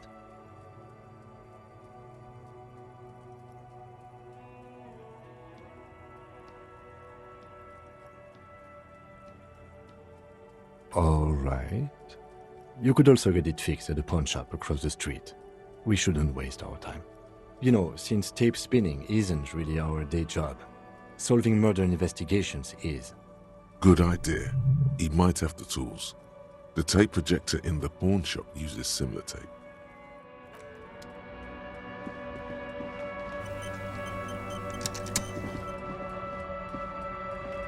The shine on these sunglasses lasts a lifetime, officer. 100% guaranteed.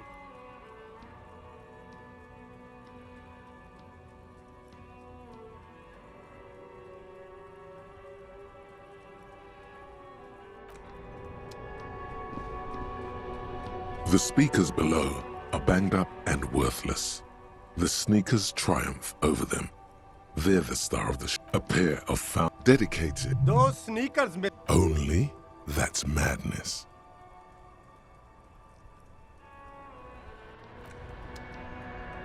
You keep coming back. That's good, officer.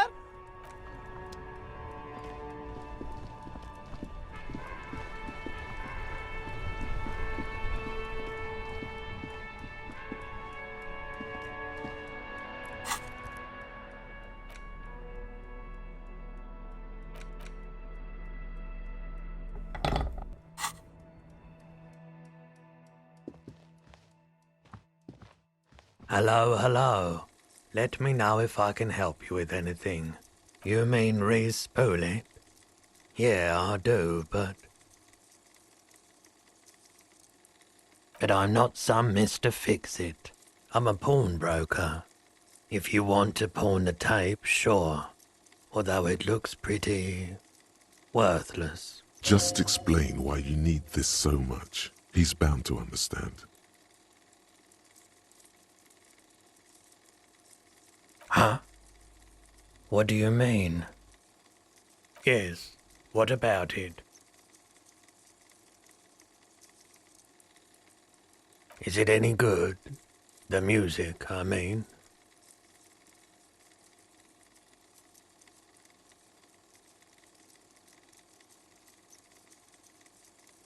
Man, you're really invested in this.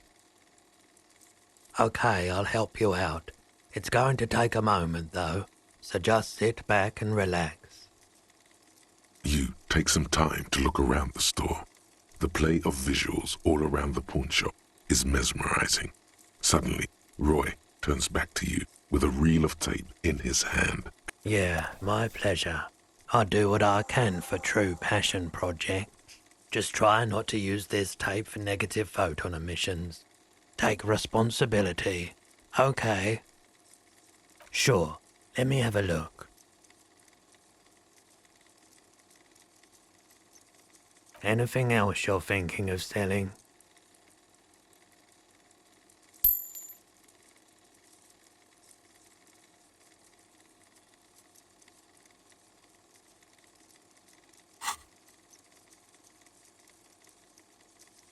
Another time, perhaps. You said you'd done it before, yeah? The lieutenant steps away, pretending to admire some of the knickknacks on display. Looks like he doesn't want to get involved. Here you go, man. Yes, darling. That's the coalition government ordained Parolidon. Straight into your gut. Not so sure about this. Because it's an anti-radiation drug, and you're a cop, not a post-apocalyptic scavenger.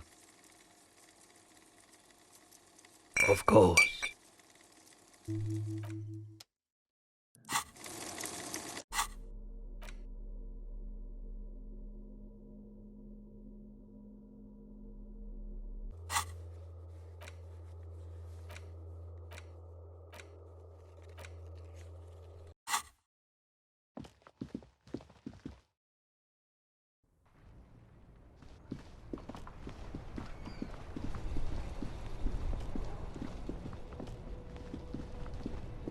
The speakers below are banged up and worth a pair of found, dedicated Those sneakers, miss. Only?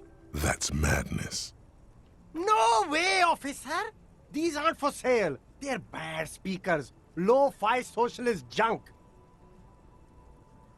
Well, if you want them... But see, they are the pedestal for... If, on the other... Damn, so you have to buy the sneakers first.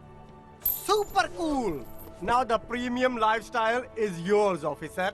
The sneakers seem to vibrate in your hands with an almost mystical energy. The junk is yours, officer.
Morel's trap stands empty, just like the boathouses around it. The wind ruffles your sweaty hair. The locusts, dazed from being transported, slowly begin to acclimate to their new surroundings. They're not really going to get the chance to get comfortable here. Good, now that's done. When do you think we will return to our impending apocalypse of a murder investigation? Don't answer that. It was a rhetorical question. He doesn't want to. But if there is one more cryptozoological runaround, he must force the investigation back on track. This better be it.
Hello, dear.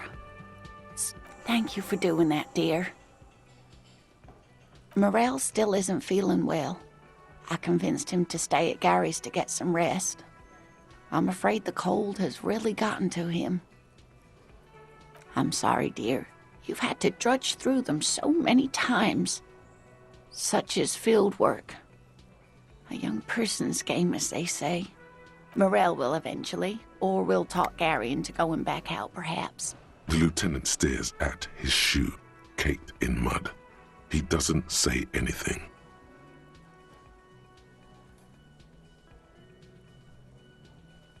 That really is too much, sweetie. Thank you for your dedication, but I can see you're coming down with a cough yourself. Fuck that cough. It's not happening. The insides of your lungs are lined with tobacco, a powerful antibacterial agent. You are unstoppable. Very strange. Why is she not letting you do this? Different? How?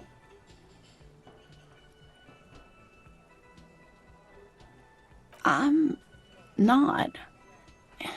It's not that. It's a strange feeling. I haven't really told this to anyone, but you are a police officer. And when a police officer asks, you must answer. Do you ever wonder if some lovely story from your childhood is just that? A story? Or a dream?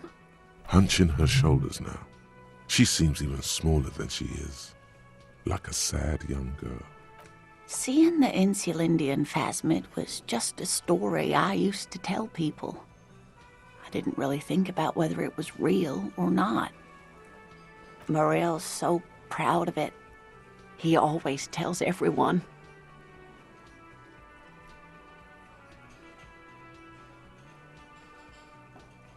No, sweetie. There's more to it than that. Morel was so eager to believe my story was evidence of the phasmid's existence, that I'm some queen of the cryptozoologists. That. And for years, his belief made me believe too. But now, we're both getting old, and he's still working himself sick out in those reeds looking for it. But what if I was just wrong? I think I was. The lieutenant opens his notebook, but doesn't write anything.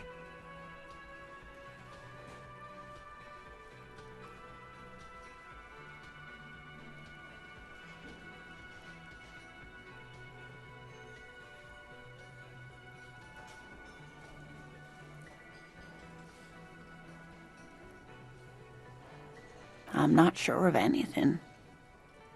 Sometimes I still see it, you know. The real memory. Not the memory of the memory, but it's so hard to tell the two apart. Either way, I should go. Poor Morel is running a fever, and I need to get him home to Jamrock before we overstay our welcome with Gary. Oh no, thank you, but I can get there on my own. This old thing is gas-powered. Really? Oh, sweetie. Please don't get stuck on a dream. Take it from me and Morel. Okay, it's 1113 Tabernacle Road, Jamrock, but... You too, sweetie. Thank you for everything, truly. Even though it turned out to be a fool's hope. Say her lips moving in silence. Like that, she drives off. The gas engine putters quietly as she gets to the doors, then pushes them open. Outside, the cold, coastal wind blows. We should go to... Somewhere out there, a kilometer to the southeast, a gust of wind shakes the felled building, rattling dusty windows, beckoning with strange coldness. To ask the wind once more.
Tequila sunset. Can't really remember seeing any women after losing my keys. It's a touchy topic. He hasn't got laid in ages. The legend! He's back! And firstly, I got smoke. Uncle. There's no waking.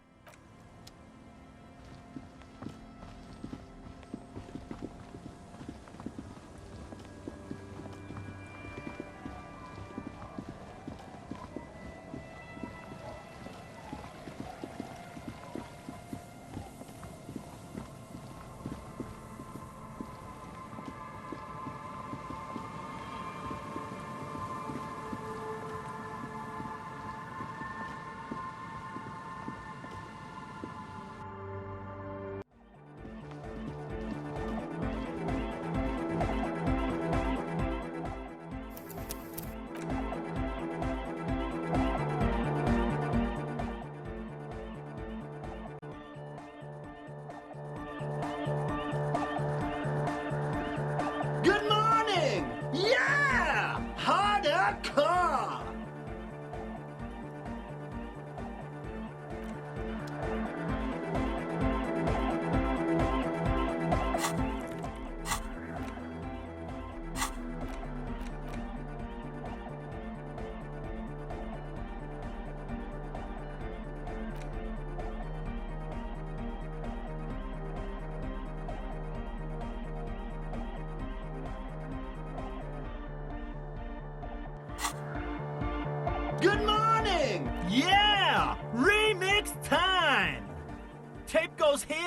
into Deck B. A hand on his ear, he listens to the audio through his headphones and shouts. Wow! Did you get this from Arno himself? Listen, I'm just going to show it to you. Ready?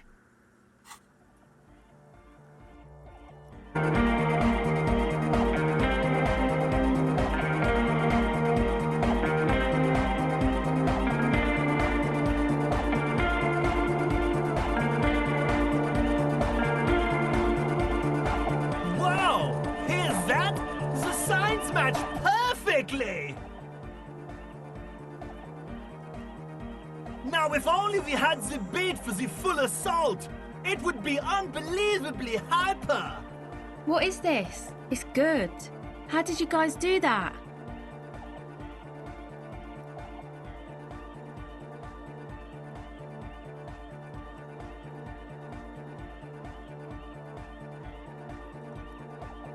Yes, but what if Van Eyck based his remix on some forgotten local melody, like a folk song, and you just found the original piece that inspired him to create this jam?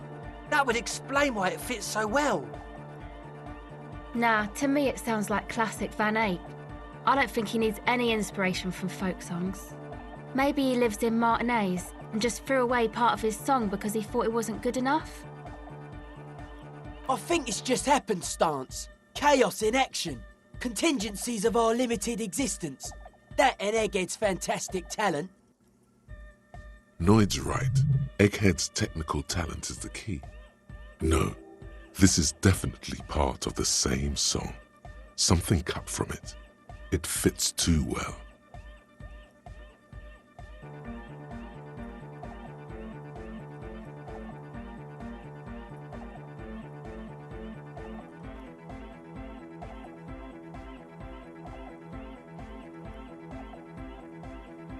Be how it may, if it fits, it fits! Bring up the volume! What about the bass? Do you have any ideas for that? Yeah, I remember. You said it needs more bass. I think you might know the answer.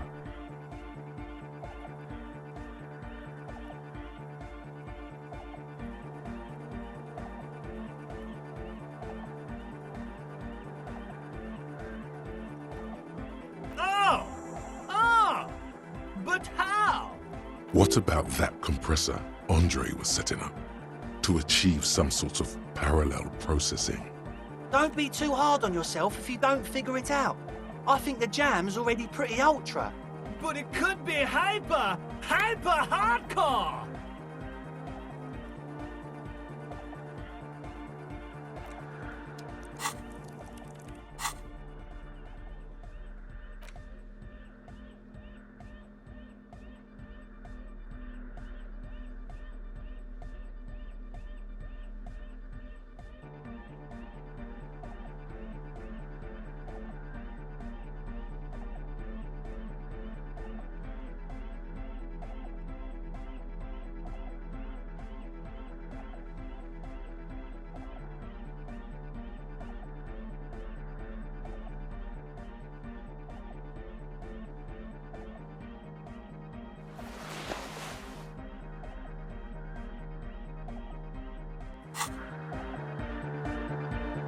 Good morning! Yeah! Hardcore! Bzz, bzz, bzz, goes the track in the background. The young man bobs his head to the music, much as before.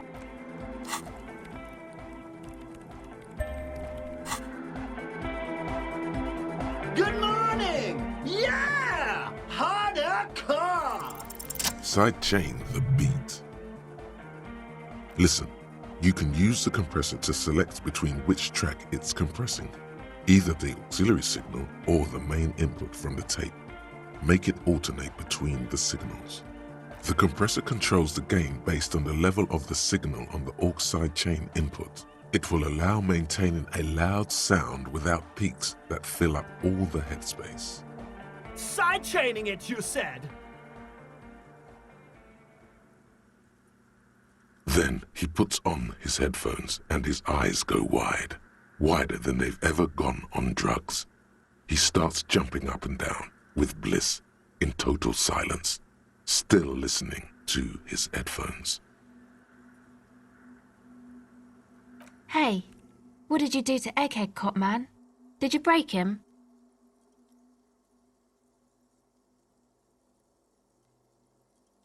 Are you ready, posse?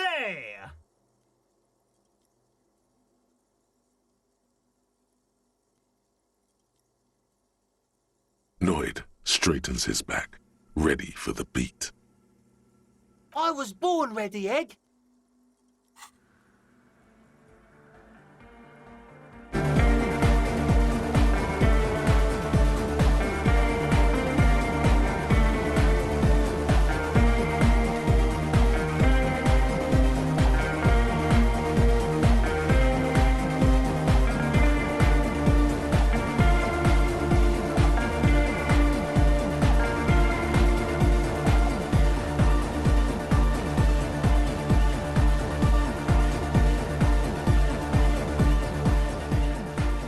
The audio assault is glorious. The speed freak dances on the stage, intensely waving his hand in the air. This is beauty! This is life! What in the world is going on? The way melody and bass flow together, it's unnatural. Your body is taking a beating from the low frequencies crashing over you. It's making you feel alive again.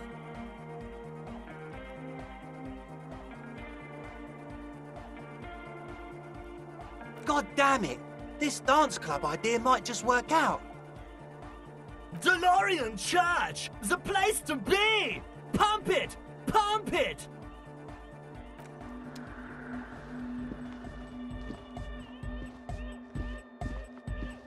Oh, hey man, it's good to see you.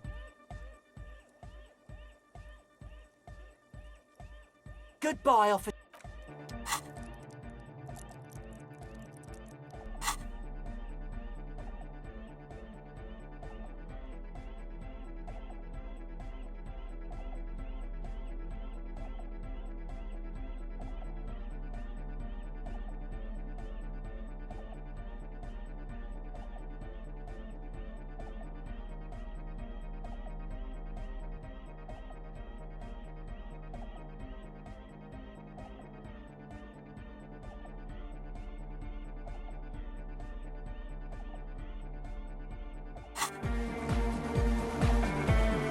Oh, hey man, it's good to see you.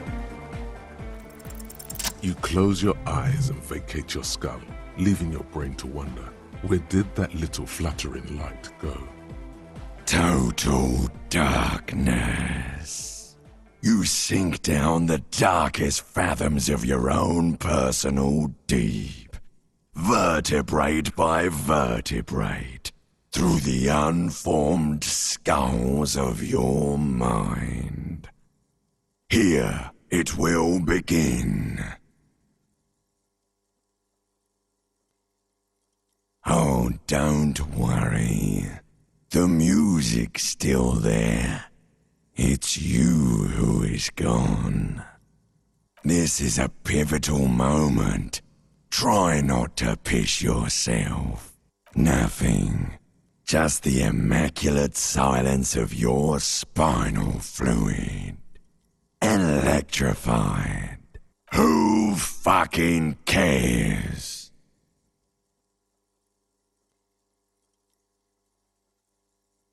God? Where is your God? I'm gonna let you in on a little secret. Every vertebrae in your spine is an unformed skull ready to pop up and replace the old one. Like shark teeth. The one you're currently in has a little brain forming in it. To rule the world. Yes, it's all true. In the spinal cord. From what I can see, it's about to bust a move. Fool Hardie! Do you even know what's happening on the surface? Maybe 1,000 years have passed. Or maybe you started spazzing out like 2 seconds ago. With your eyes still closed, the first thing you feel, all the way back in the pivoting darkness of your own torso, is warmth. You have become a triumph of rhythmoplastics, somewhere in a smelly wooden church on the coast of Revachol. The wounds from the war you waged on your body are healing, twist by twist, turn by turn. You must have touched upon an entirely new way of moving the human body. Every motion is pumping your brain full of endorphins. Open your eyes to the pioneering glory of hard style. You have become a flawless interlocking mechanism, a flesh and bone approximation of the throb coming from the speaker setup of the one called Eggheads, entirely, rigidly imbecilic, without pity or fear.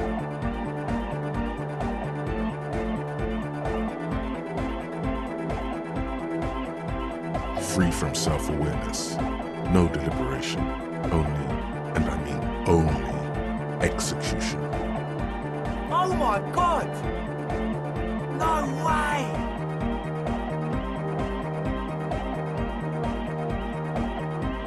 With his reel-to-reel mixer blasting the anthem of a future that will never come, the young man observes your moves for a second.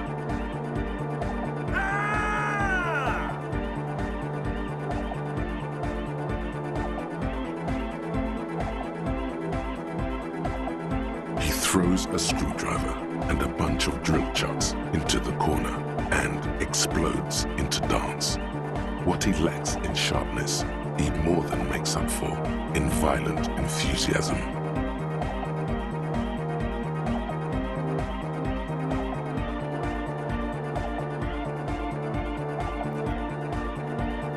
The young woman lifts her headphones up slightly and raises her chin, looking at you expectantly. Asil, aren't you going to dance? No, recording. The lead programmer throws the other young woman a knowing glance before turning her attention back to her own work. She's still at her mainframe, pressing buttons, reading printouts, but she started nodding her head along to the music. The young man immediately bounces up and down, then assumes the same dance pattern, embellishing it with some sort of waving motion.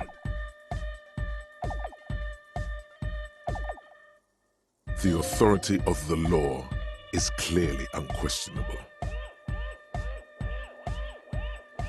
What's going on here? Delinquents.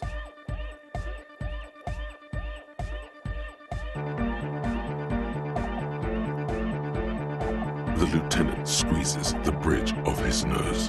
The light reflects off his glasses, giving him the appearance of a surgeon in the middle of a tense procedure.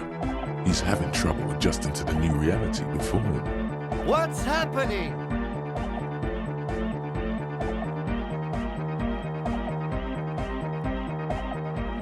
Good for you. Rock on, then.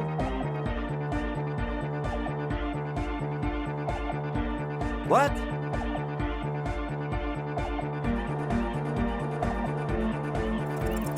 Who's the one in charge? You are. Are you kidding me?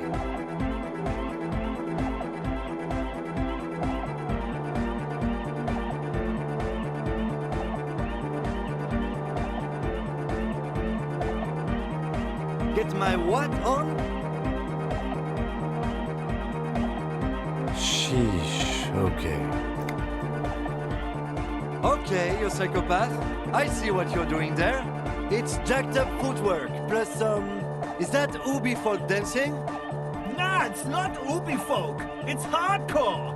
Yeah, whatever. Oh yeah? I did 15 years in the juvenile crime unit. I can do age inappropriate. Now, check this shit out. The lieutenant begins to heel kick the church floor with such intensity, it's reasonable to fear he'll kick a hole right through it, causing the floor to crack and the pillars to collapse. bringing the church roof down on all of you.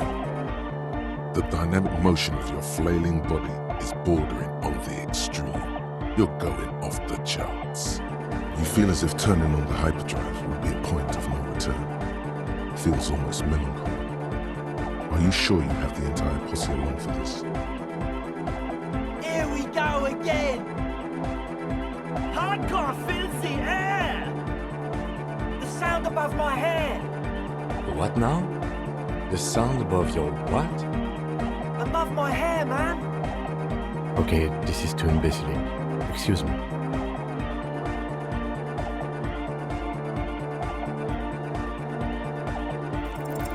On the coast of the Martinez Inlet, in a small weather-beaten stave church built 380 years ago by settlers from the Occident, most likely to guard against an anomaly at its center, an officer of the RCM is contorting his body into idiotically rigid shapes as he invents the future of dance music.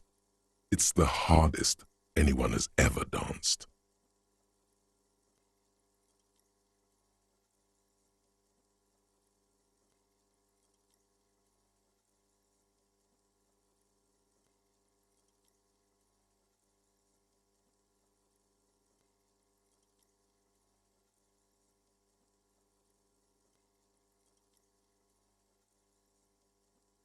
I am La Rebachelière.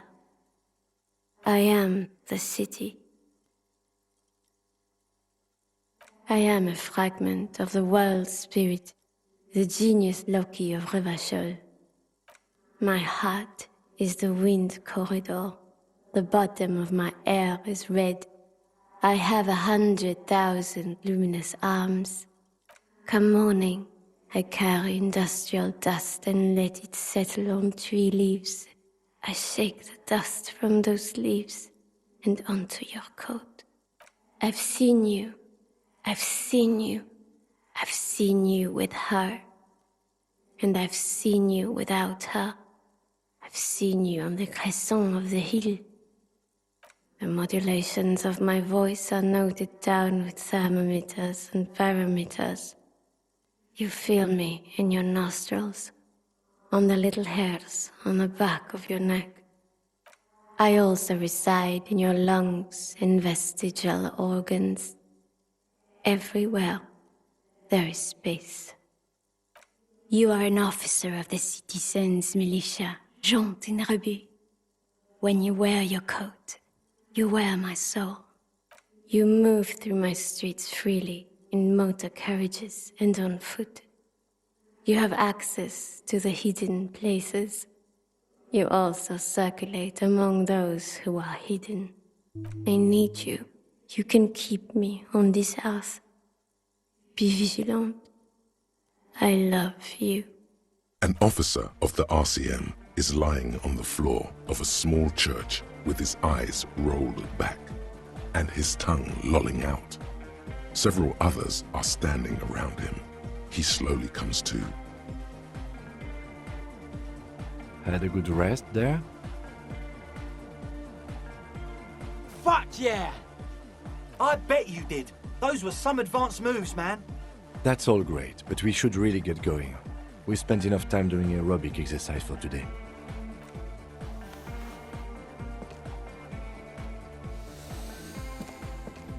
You might be imagining it, but it feels like Egghead turned the volume down. Such is his respect.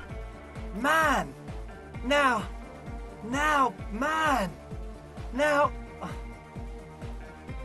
imagine if we could do that, right? But with like 1,000 people. End of human development.